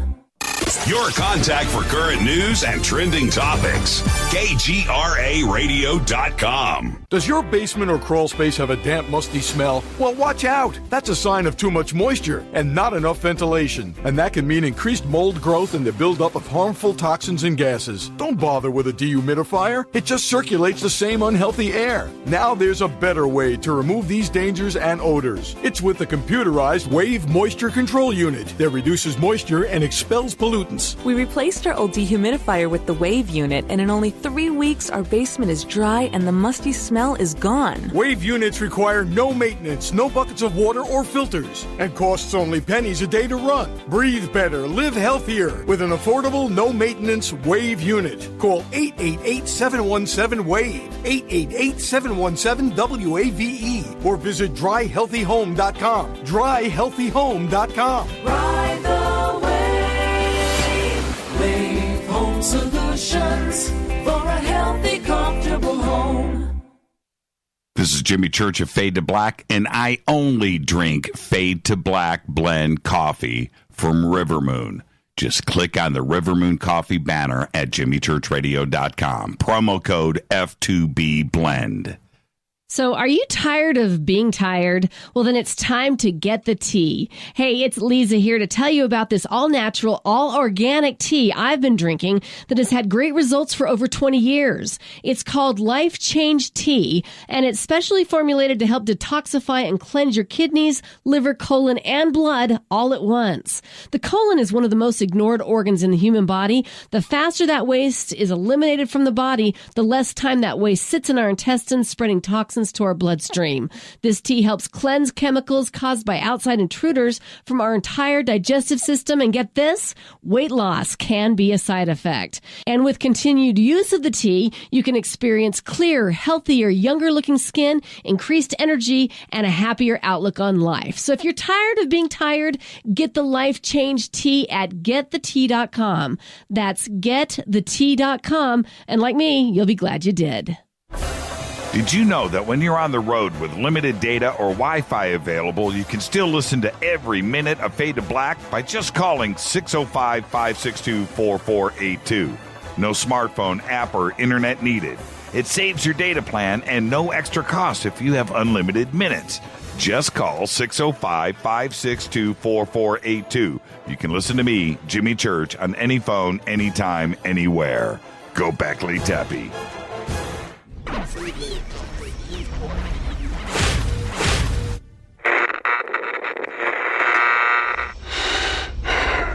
know a secret? I love ponies. I really love ponies. I'm serious. I couldn't stay sane without ponies to brush. Why fade to black? Because you never got that pony, damn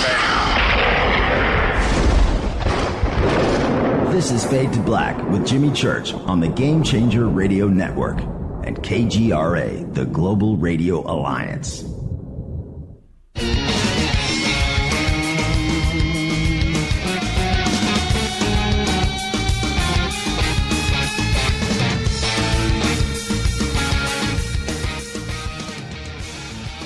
All right, welcome back, Fade to Black.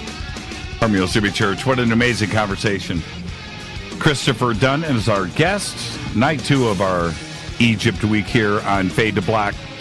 And now, okay, Chris, I'm going to go there with you right now. And these are some questions I've never heard you not only address, but have been asked.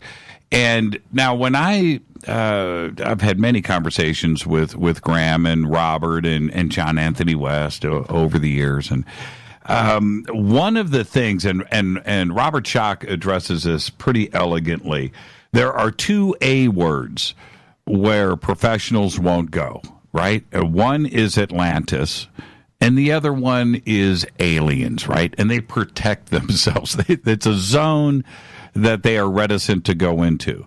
But I'm going to ask you this directly. Have you ever seen anything strange in the sky?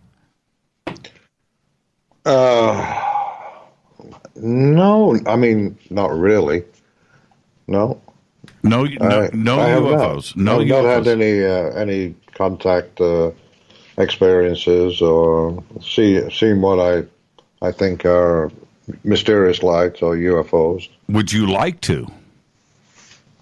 Oh yeah, I mean, who wouldn't? That sounds like a lot of fun. You need to come hang out with us. The invitation is open. You need to come out, and we'll break out the night vision and just go out and experience that together, because it's an epiphany when it happens, and your brain gets confused because you're assuming the safe zone of trying to explain it away as a satellite, or it's terrestrial, and then you know that it's not. And it's great when I see somebody go through that the first time. It's an amazing thing.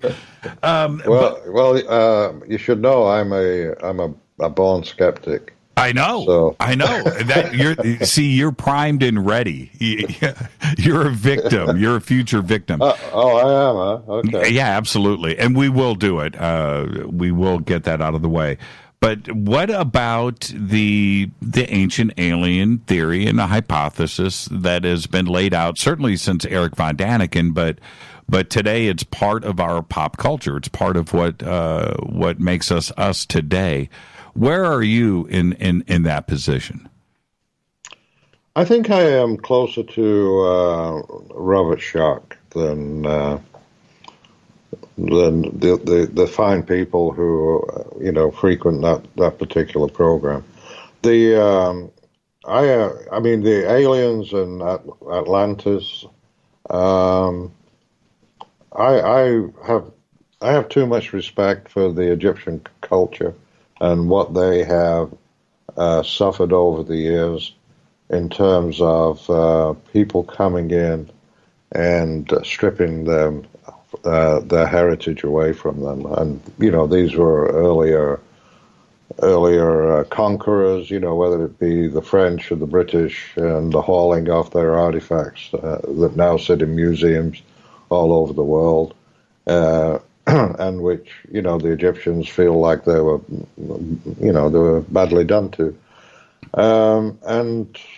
And so there is kind of like the New Age marauders who come in and they want to strip them of their cultural heritage by saying that they were not responsible for, their ancestors were not responsible for what exists in Egypt. Do you bear some responsibility in that view, though? I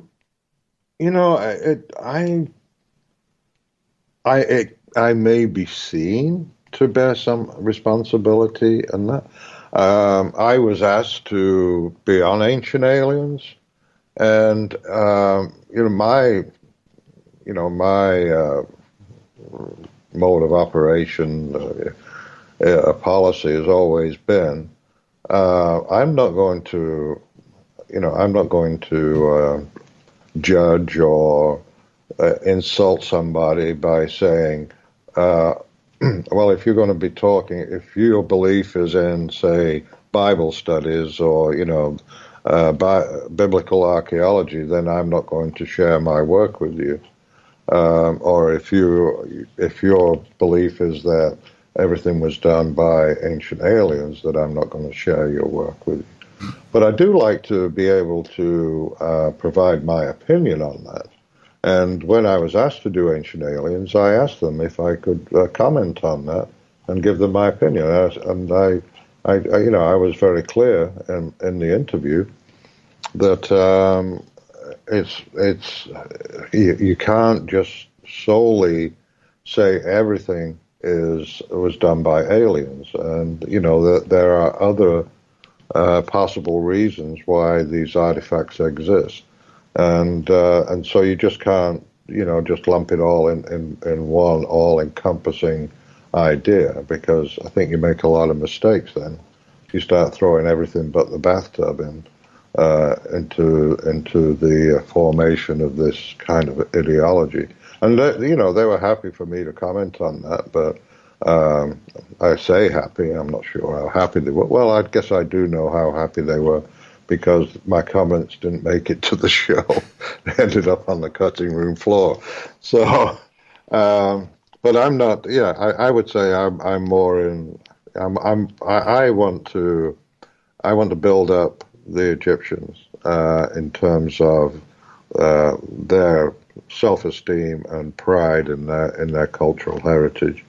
And I think that when you go there and you claim that their ancestors were not responsible for that work, that it was outsiders that came in and done it, then you lose them. And I don't want to lose the interest of the Egyptians. I want to nurture it and encourage it.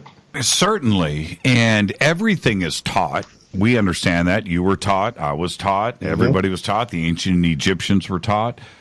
And whether that information came to them to allow their civilization to be upright and functional, seemingly overnight at 3000 BC, whether it was from an ancient high technology civilization from 10, 20,000 years ago, and you had some stragglers that came in and shared that information, or if it came from the stars, or it was channeled, or it was divine, it doesn't really matter to me, does it, that the Egyptians got the information from somewhere? Just like we get our information from somewhere when we're designing, inventing, and building our products. Right. I mean, I think, the Cartesian view on in separating, the material from the spiritual in terms of inspiration and design, I don't think I don't think you can take spirit off the table.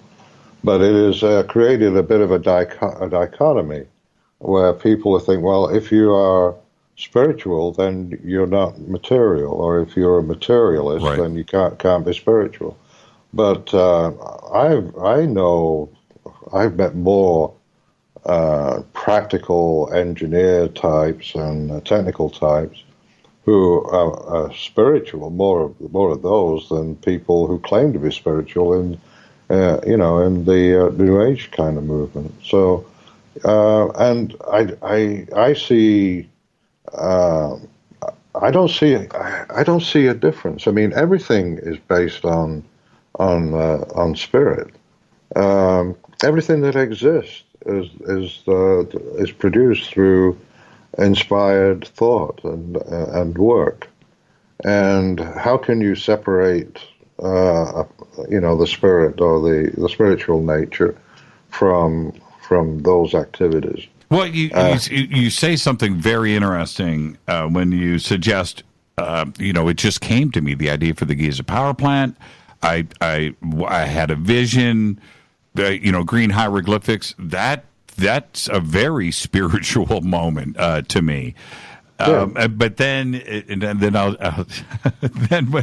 your presentation, I don't know if you realize this or not, but your presentation on the Ramses statue and its symmetry, its 3D-ness, its sphericalness, and its construction from an engineering standpoint is so compelling and so good, Chris, that it causes people like me to sit back and go, it must have been aliens.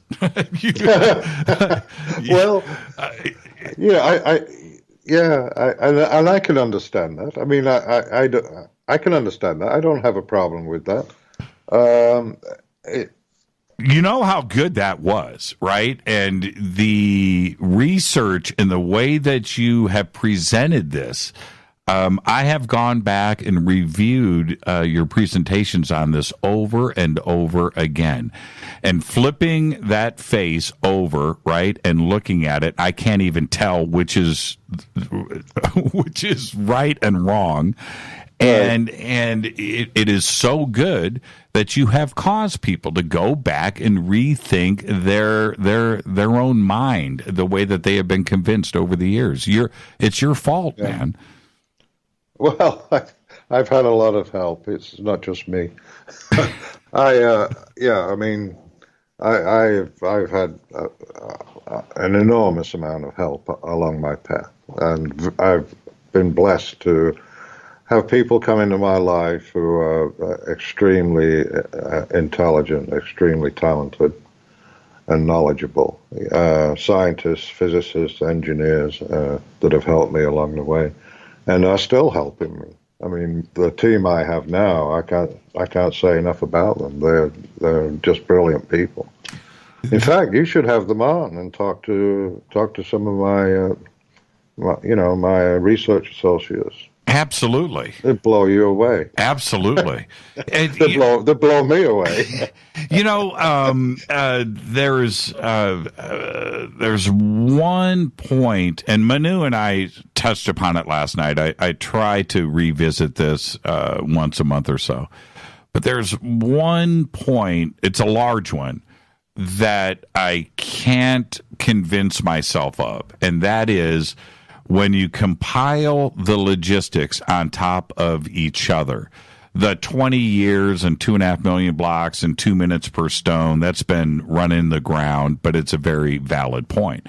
But if you back off of that and you go to 500 miles to Aswan and 130 granite blocks that somehow had to get transported and quarried, that takes time, and it doesn't fit into the 20-year window. If you're dragging those blocks across the desert for 500 miles at a foot per minute, you're looking at 50 to 100 years, right? Well, that takes that out.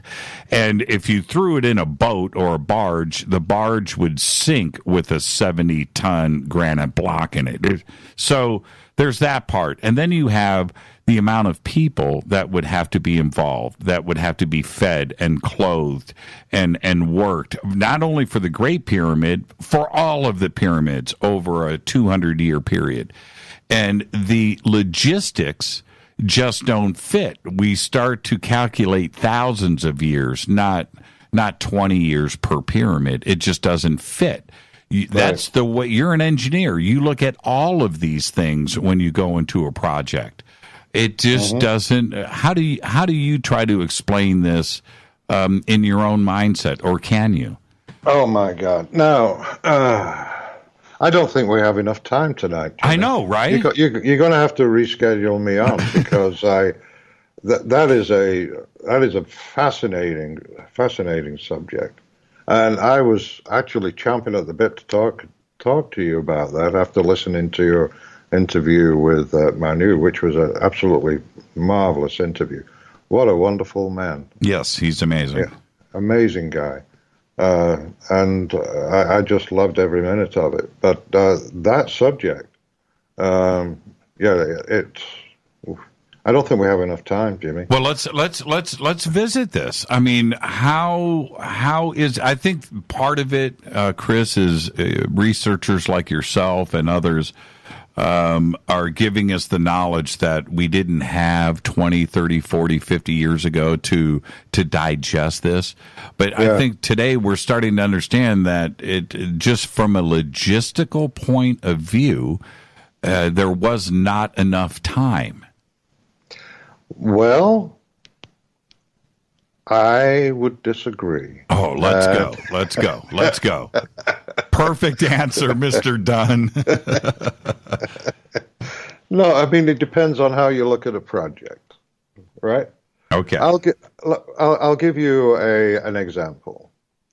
We talk about the Great Pyramid being leveled within 7/8 of an inch over 13 acres.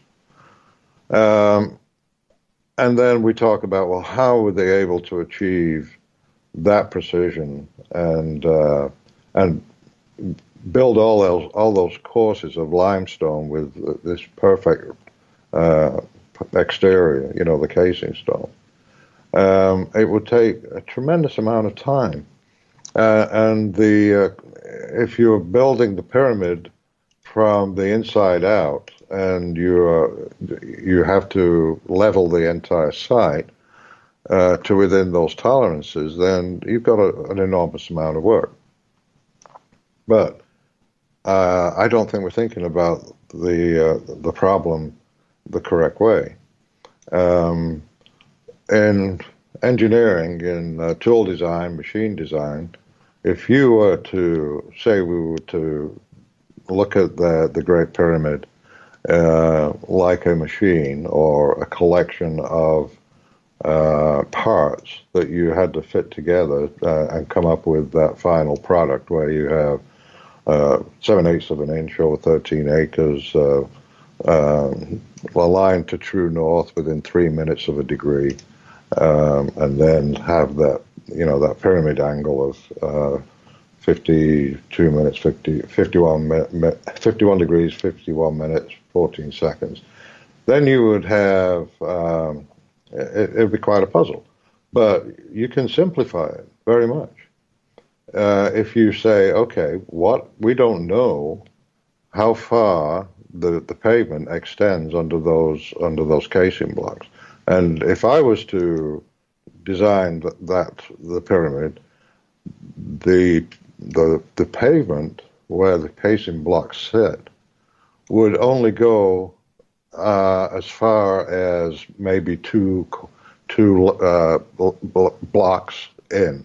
In other words, only the casing stones would need to sit on such a perfectly flat surface. I'm with you. I'm with you. Okay. You follow me? I am. So only the casing stones. And then if you say you're going to build your casing stones very, very precisely, if you're going to be building the pyramid from the inside out, then you would have an accumulation of error and you'd have all kinds of problems. But if you cut your casing stones very precisely and you set them down on that level pavement, now remember that you're leaving the rest of the bedrock untouched. So you have, and actually that is true, that they do have a rise in the bedrock. In the center, yes. Center. Yes. I think that rise goes further out to the outer courses. But if you build it by just placing the casing stones first, which you would need to align and lay down very precisely, and butt them up together, and then just do the outside, make sure everything's aligned, and then you backfill it with blocks to fill in the core masonry. Yeah, I've thought about this, and I've seen some ideas with this where the foundation stones don't go straight through. It's just it's like a picture frame, right? And That's on the outside, and then they're building from the outside in, and they're not concerned with any tolerances anywhere because it's rubble, it's dirt, it's fill rock, and it's actually very, very, very simple. It's beautiful on the outside. On the inside, it's garbage. Right, and that's what you're suggesting. And then if you build, I wouldn't say garbage. Well, not garbage, but it's filler material. They were calling. I mean, they could place the casing stones very precisely, the same height all around, and then call for blocks to back it up, and then just lay them down towards the center. Yeah, where there's no concern for tolerances. They would also build up very, very precise shafts and passageways before they backed those features up with core masonry too. Yeah, I talked about this last night with Manu, and I know that you listened to the show last night. If we accept that it was built and however it was built, I still go back to the very confusing issues that I have with the shafts, with the King's Chamber, with the Queen's Chamber, with the Grand Gallery, and how you have to build around those perfectly straight shafts. It's an engineering nightmare. If I presented you, Chris, with this idea today, you would tell me to go take a hike. What's your idea? To build a Great Pyramid. Let's go. No. I mean, let's go for it. You get the funding, we'll go for it. It would, I'll get my team on it. That's I don't know how they did the shafts. I don't know how they did the Grand Gallery. It's like what came first, the chicken or the egg? And I've almost imagined them building the Grand Gallery out like it was some kind of temple first, and they just built a pyramid around it and filled it in. Well, the design of the shafts and the way they were built, they would have created a plane at the angle that they desired, and while it was still open to the sky, the shafts actually have a block with a channel running through it, upturned and sitting on a flat surface, and that flat surface you could have aligned without, the in the open space, without the constraints of saying, okay, how do we do this with these very, very small openings? Well, you still have to slot the blocks, even if the slots were big slots, and you blocked them in on the inside with smaller blocks, which appears in Canton-Brink's video that was indeed the case. I see all of that, but you still have to slot the larger blocks. Yeah. It could be done. I mean, it could be done. I'm not saying it would be easy, but it could be done. I want to thank you. When can I get you back on the show? Anytime. All right, that's the right answer. Are you heading over to Egypt again? I have a tour that I'm taking. I'm taking people to Egypt in March of 2019. There is a link on my page, on my front page. It's the Lost Technologies Tour of Egypt. I've got it. Right. I've got it right here, and the links are up at jimmychurchradio.com. We'll put it up in Twitter now. Oh, that's awesome. Thank you. Yeah, and my pleasure, Chris. And let's don't take 5 years to do it again. If you're heading over to Egypt in March, then we'll get you on the show before that, and then when you return. How is that? Anytime, Jimmy. Been a pleasure. Thank you so much. Fascinating conversation, Chris. And again, for me and the community, just thank you for everything that you do and continue to do. You are so important to all of us. Thank you so much, sir. Oh, thank you very much, Jimmy. I appreciate it. And happy birthday. Thank you so much, Chris. And hey, are you on Twitter? I have a Twitter account, but I don't Twitter. I mean, I don't post on it. You don't tweet. Okay, there you go. Thank you. I don't know. I don't tweet. Just the word tweet. Oh, man, Chris, you are amazing. Thank you so much. What a great conversation. It has been. Thank you. Thank you so much. Christopher Dunn. His website, of course, is gizapower.com. All of the information for his tour in March is right there. And the links are over at jimmychurchradio.com. And I'm going to take a quick break, and I'll swing back around and open up the phone lines, and we'll chat with everybody. All right? I'll be right back. This is Fade to Black. You can follow me on Twitter at jchurchradio, and, of course, email is jimmy@jimmychurchradio.com. What a great conversation. gizapower.com. I'm your host, Jimmy Church. I'll be right back. Stay with us.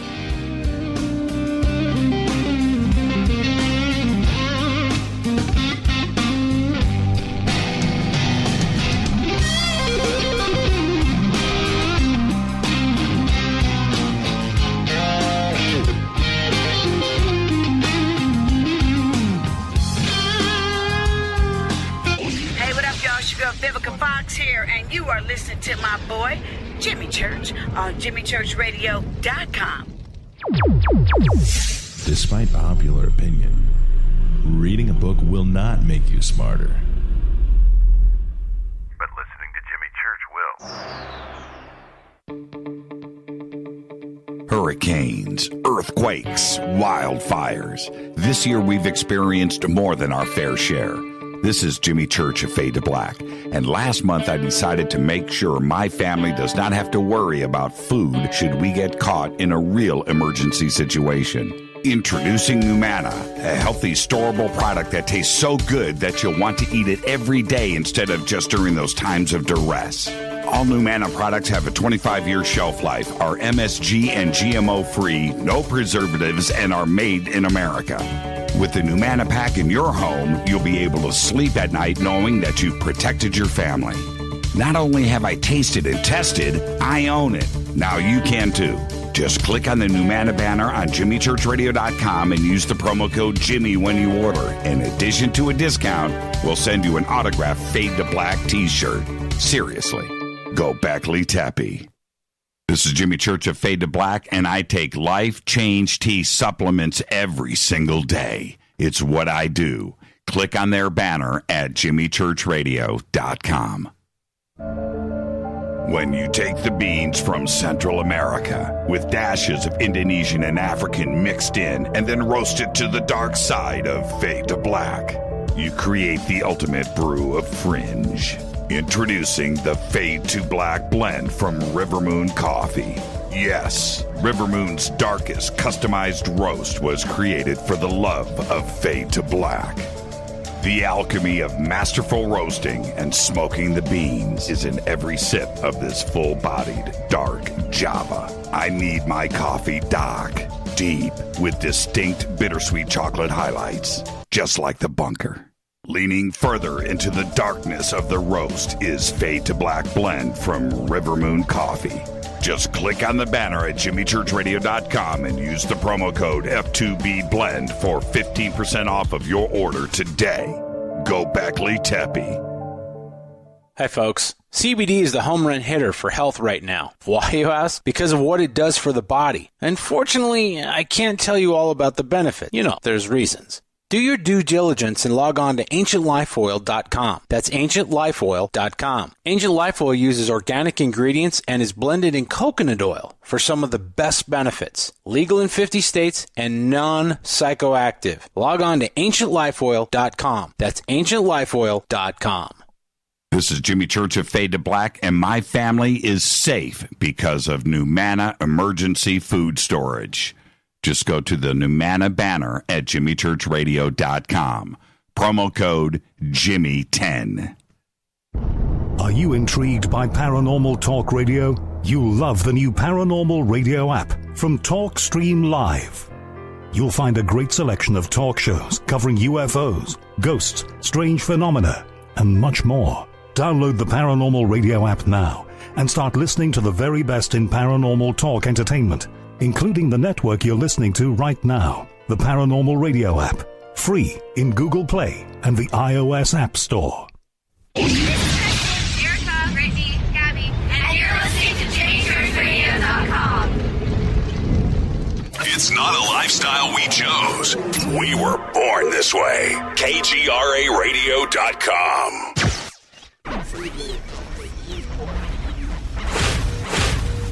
This is KJCR at JimmyChurchRadio.com.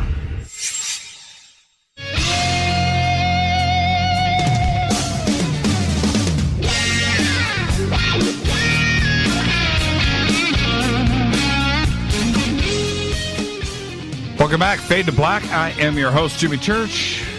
I want to thank Christopher Dunn. That is a cool dude right there. Unbelievable conversation, and I've got like 100 highlights from tonight that I will never forget. And he's never seen a UFO. Wants to. Right? And his support of the Egyptian culture is paramount. And that is very, very, very impressive right there. And the non-tolerance theory, right? You build it from the outside, high degree of tolerances, and then you work your way in where you're not worried about that. Right? That's pretty interesting. You only need to worry about the outer layers being level and square and true, and the casing stones. But on the inside, it's all about speed, right? And getting it done. A very, very, very cool conversation. Thank you so much, Chris. And again, it's GizaPower.com, and his tour is in March, and the information is right there over at his website. Let's go to the phones.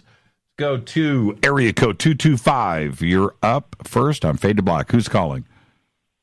Hey, Jimmy, this is Joey Palazzo. How are you doing? Hi, Joe. How are you?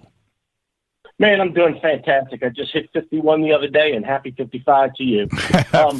51. Yeah. All right. Yeah, you crossed the threshold last year. Yeah, it's pretty dramatic when you go from 49 to 50. You know, man, if I get another ARP thing in the mail, I think I'm going to scream. I know, right? Oh, man, I see those commercials. If you are over 55, I'm like, man, I'm not there yet, but here I am. So, all right, Joe, what's on your mind tonight, my friend? I got a question for Mr. Dunn. Is he still around? Can I ask him a question? No, he has departed. He's out east, man, and it's pretty late at night. I didn't want to keep him any further. I was tempted to, though. My question was regarding the. You might want to put your finger on the bleep button here because I'm gonna try to say it. But the Shisk disc wasn't discussed, and I was curious if he had any knowledge of what it was used for, any hypothesis, or if he had seen any other devices that looked like they were involved in manufacturing some of the things that he'd seen and measured over there. Yeah, I know, and that I didn't get to that, and I should have. I've asked Jaws about that, and John or Robert Schock and others because the first time that I saw it, I was like, wait a minute here, right? Let me ask you, what do you think? I think it was a ceiling fan. Yeah, right. It looks okay. All right. Well, it is definitely beautiful, right? Like it is so delicate, and it just doesn't look like a vase, right? It doesn't look like a bowl. It doesn't look like a plate. It doesn't, you know what I mean? Conventional things.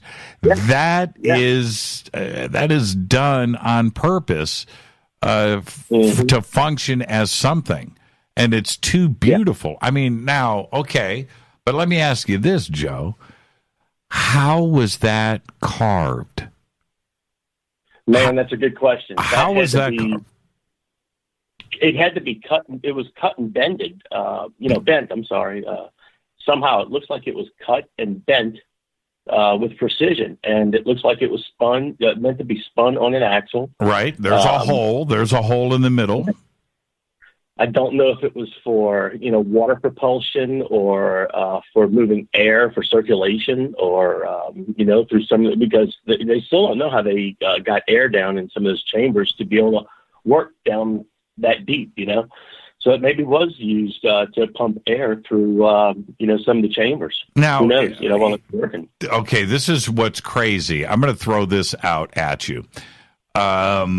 If it was carved, right? Carved with somehow, right, out of a block of stone, then how was it carved? Because it looks folded to me too. It looks melted. It's so smooth and curvy. But if it was carved, just picture some artisan back then carving this thing. I mean, how is that? It's the inside of it too as well. How are you going to carve and remove the stone underneath the blades? Right? Do you understand what I'm saying? Yeah. I presumed it was made of metal. I did not know it was made of stone. Now, recently, I saw a video on YouTube. I tweeted it a little while ago, but I saw a video on YouTube where a guy was using like these copper and bronze templates to vibrate and make these impressions into stone and cut through stone with it. It was kind of like the same process that the vibrating cast removal, that doesn't cut you, when you get a cast removed and it doesn't cut you, but it cuts through the cast. Right. There was that kind of technique, like it was vibrating at high frequency. So maybe they had a tool like that was a metal template that they used to vibrate at a high frequency somehow. I don't know. I mean, you have to use electricity to do that in a modern sense, but how they carved something like I did not know it was made of stone. I don't know. I'm mind blown, dude. I had no idea. Now, check this out, okay? Egyptologists will tell you at the Cairo Museum, I hope you're sitting down, that it is a lotus flower vase. Yeah, right. Graduated from the same university, right? Now, if that is a lotus flower vase, where are the other ones? Right? Or they only made one? There's lots of vases around Egypt. There's tens of thousands of them. Outside of, I'm trying to think of the pyramid that they were excavating, they found 40,000 vases there. That even those, when you look at those, you have to ask yourself how those were made. And nobody really wants to address this. Because they're perfect. They're perfect. And now the pyramid, I think they found it, I might be wrong, might be Khafre. I think it was outside of Khafre, the center, the middle pyramid there. They found these 40,000 vases, and they're all on display. A bunch of them are on display. But they don't talk about how they were made. Right? They'll talk about what was inside of them. Like who cares, right? Yeah. I don't care about wheat, right? I don't care about dirt. I don't care what's inside of them. I want to know how they made them because they're beautiful. And now we're talking about 2500 BC. And they replicated them one after another. And apparently, Joe, it was really bleeping easy. Because they found 40,000 of them.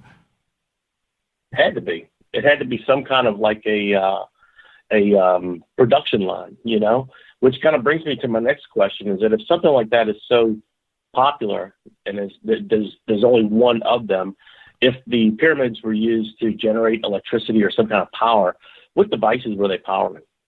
They don't have any record of any kind of light bulbs in homes, or nobody had a toaster or a blender or anything like that. The Egyptian. So what were they powering? If it was a power plant, what was it powering? I'm looking here to see what the disc was made of. I need somebody to post it up on Twitter. I'm not going to waste my time right here.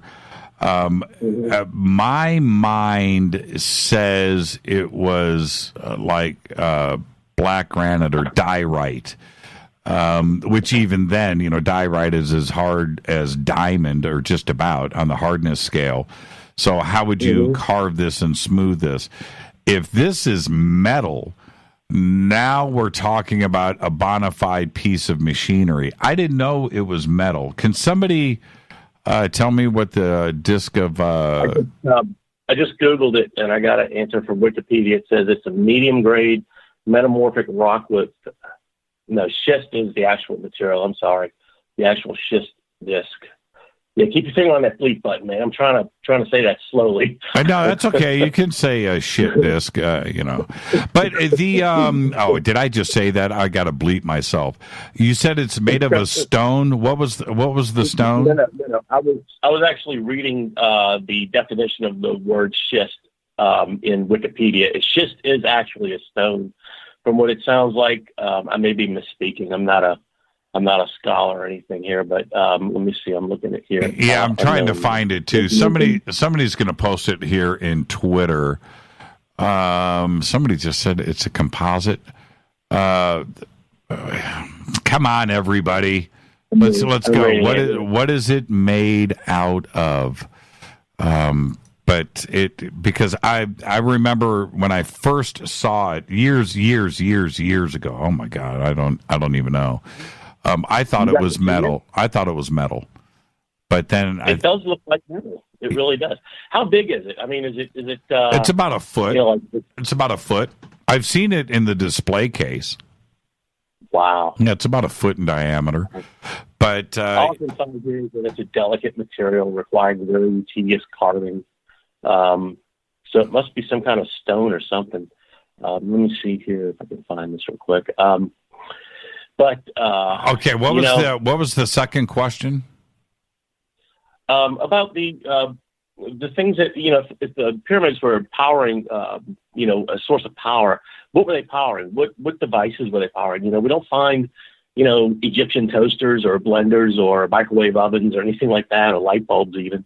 Well, maybe there's a question about whether they had light bulbs or not with some of those hieroglyphics that they have that might indicate that, but. Other than light bulbs, what else could it have been powering? I see. Now, you heard Chris Dunn's answer was, powering cities and civilization and maybe beaming the energy to something else off planet or to the moon. It's made out of siltstone. Metal siltstone. Wow. What the heck? I don't even know what that is. Hold on for a second. Has undergone that's even a stone, a siltstone that has gone under metamorphism to some degree, whatever that is. I've never heard it. That's interesting. It's a material that has a range of silt and clay. So now we're getting it could, wow, that's even more fascinating to me. What minerals are in it? Iron oxide, silica. Okay. Compacted together, cemented together into a solid stone. It's composited from iron oxides and cementing materials. There you go. Minerals are deposited in the spaces between the silt grains by water. That's even more fascinating. It's a composite material for sure. This is what about, and I know we're getting into crazy science fiction and Stargate and all of that. But what if it was a transporting device using that energy to go to a parallel world, to go to another dimension, a teleporter type of situation? That you were placed into. This is what I thought. You lay down in the sarcophagus and poof. Beam me up, right? Right. Did they? Okay, I'm just saying. I don't know, but it sounds like you got enough material for a second interview with Mr. Dunn. I think for sure you start off with that stuff. Well, Graham Hancock talks enough about this, and I have to. I listen to everybody. I listen to everything. I'm trying to figure this out just like everybody else is. But Graham definitely talks about this being a transformational place to go transported into the afterlife. Right. And so in some aspect, we don't really fully understand what that may mean, but there are suggestions in a lot of the text to support this idea. But are we going to the next level where what I'm suggesting, actually transporting? I'm talking about you, Joe, disappearing. Yeah. Right, and appearing somewhere else, into another dimension, into a parallel world, to Mars. I don't know. And if we're going, and taking it into the Stargate idea, and presupposing something like this, well, okay, I'm okay with it. And the reason why I listen to anybody's ideas here is because, quite simply, nobody knows. Nobody knows. Nobody knows. Well, I can tell you one thing, though. The schist disc being made of that kind of material, I don't think it was used to cut or bore through anything. It wasn't a tip. It wasn't a cutting tool. It was used to do something else. I mean, if it was used to cut, you're not going to cut granite with a piece of that kind of stone like that. It sounds like it's fragile. It sounds like it would crack or break. So it had to spin. It might have some kind of properties when it spins, if it spins it. How about an exhaust fan in the Giza pizza parlor? Right? Hey. Yeah, man. And let's just say, and I'm not being funny here. I'm not being funny. Okay. Because it looks to me to be very propeller-ish. Right? Yeah. And it was designed to sit on a shaft in some kind of tube, and it was moving volumes of air, or water. Right? That's what it looked at. I'm sorry, that's what it looks like to me. It doesn't look like a lotus flower vase. And if I had to guess at that, if I had to guess at it, I'd say it was moving air in those chambers while they were working down there, because you can't go too far, like in those gold mines and stuff. You can't go too far in a cave like that, or in a tunnel without running out of oxygen. Fresh oxygen you will pass out and die after a pretty good distance. So they had to have something that moved that air. I wonder if anybody could 3D print it, and spin it, and see what happens. Somebody somewhere has to have made a model. I'm looking at one here. I'm looking at a 3D printed version of it right here. Wow, look at this. Okay, hold on for a second. Let me. Are you on Twitter? I am at Real Joey Dude. Okay. Real Joey. Okay. DOD. Okay, hang on. No, what I'm going to tell you to do is just go straight over to Twitter right now, and I am going to post this right now. I messed it up. Okay, it doesn't matter. I love doing this live on the air. See, this is what I act like when I'm on the computer. I don't know what I'm doing. Okay, now check this out. I just posted, bam, a 3D printed version of it.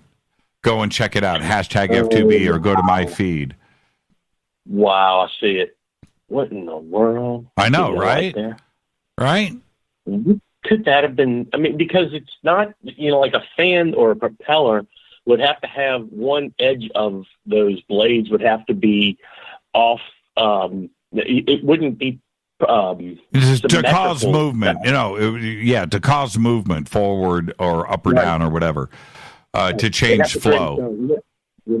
They'd have to create lift, whether it's water or whatever, air or whatever. It'd have to create some kind of lift. So maybe it was used to. I don't know. See, look, that's obvious. You'd have to put that on a shaft. so it could spin freely, and then pour water over it or blow on it and see what happens. And it could also be some kind of leveling. If you had a liquid in the middle, that it would then drip over the holes once it was full, and maybe it was some kind of control device. Maybe it's no, it wouldn't be a propeller for wind power generation, or anything like that. Well, you know what? But we're looking at it. We're looking at it with our modern minds here because we know what a propeller looks like, right? But we don't know what would happen to this if wind or liquid was moving past this, or what might be a toy. It could be a toy. You just never know. Oh, you know what I just thought of? Yeah. What if it was like a grinding device, like at the bottom of a blender? Yeah, like to blend coffee. To blend coffee. But what if it did something else? What if it was a blending type of? Maybe it was combining something. Mixing mortar. Mixing two liquids together. I don't know. I like the way you think, man. I like the way you think. I would have never thought of it if you didn't call, Joe. Well, I wish we would have been able to get Mr. Dunn to take a look at that and see what his opinion is. Yeah, I didn't. I thought about it like 3 or 4 times, but I can tell you I can tell you what it's not. It's not a lotus flower vase. I'm pretty confident. I'm pretty cocky there. Hey, Joe, thank you so much, man, and we'll see you tomorrow night. Brad Clausen is here. Were you a fan of his artwork? Who's that? Brad Clausen, tomorrow night. No, sir. I'm totally ignorant of that. I apologize. What do you mean? You weren't... what's your favorite band? Oh, I'd have to say Rush, Pink Floyd, Iron Maiden, yes, something like that. I play bass, so. Right. What about Pearl Jam? Oh, Pearl Jam's pretty good. Yeah. Well, he did all of Pearl Jam's artwork. He was their in-house designer. Oh, really? Yeah. And he's going to be on tomorrow night? That's tomorrow night. Wow, I have to check that out. Okay. And what does that have to do? I think this was Egypt Week. He's going to be on for Egypt Week? That's right, because it's his research into symbolism in ancient Egyptian art and sculpture that he has figured out a bunch of this symbolism and what it means. And it's going to be an incredible show. And he incorporates this back into his artwork. Uh-huh. Yeah. Wow. You need to check that out. I'll see you tomorrow night, Joe. Be safe and be well. Have a good one. Appreciate it. Thank you so much. Thank you, Joe. Great phone call right there. I really appreciate that. The Sabu disc. I still don't know what it is. It's definitely not a lotus flower vase. And with that, oh, man, I got to mute Joe there. Okay. I got to get out of here. What a great conversation tonight. Tomorrow night is night 3 of our Egypt week. Like I just said, Brad Clausen is going to be here. Just an amazing Manu, Chris, and Brad all in one week. And I'll see everybody right here tomorrow night. And I think I got the hall pass for Merida. It's taco truck night. So I'm going to go out and find me a taco truck, head home, and get something to eat. I am your host, Jimmy Church. Fade to Black's executive producer is Rita Camarion. Shows produced by Hilton J. Palm, Renee, Dennis, and Bob. Announcers are Steve Harder, Gene Vito, and Mark D. Kovar. Webmaster is Drew the Geek. Music, Doug Aldrich. Intro, Spaceboy, spaceboymusic.com. Fade to Black is produced by KJCR for the Game Changer Network, and syndication is KGRA, The Planet. I got to thank Christopher Dunn for coming in tonight. What a great conversation. I waited for that for so many years. It's broadcast owned and copyrighted 2018 by Fade to Black and the Game Changer Network. It cannot be copied, rebroadcast, downloaded, or used anywhere in the known universe without written permission from Fade to Black or the Game Changer Network. I am your host, Jimmy Church. Follow me on Twitter at JChurchRadio. Tomorrow night, Brad Clausen. Until then, everybody be safe. Go Beckley Tepe.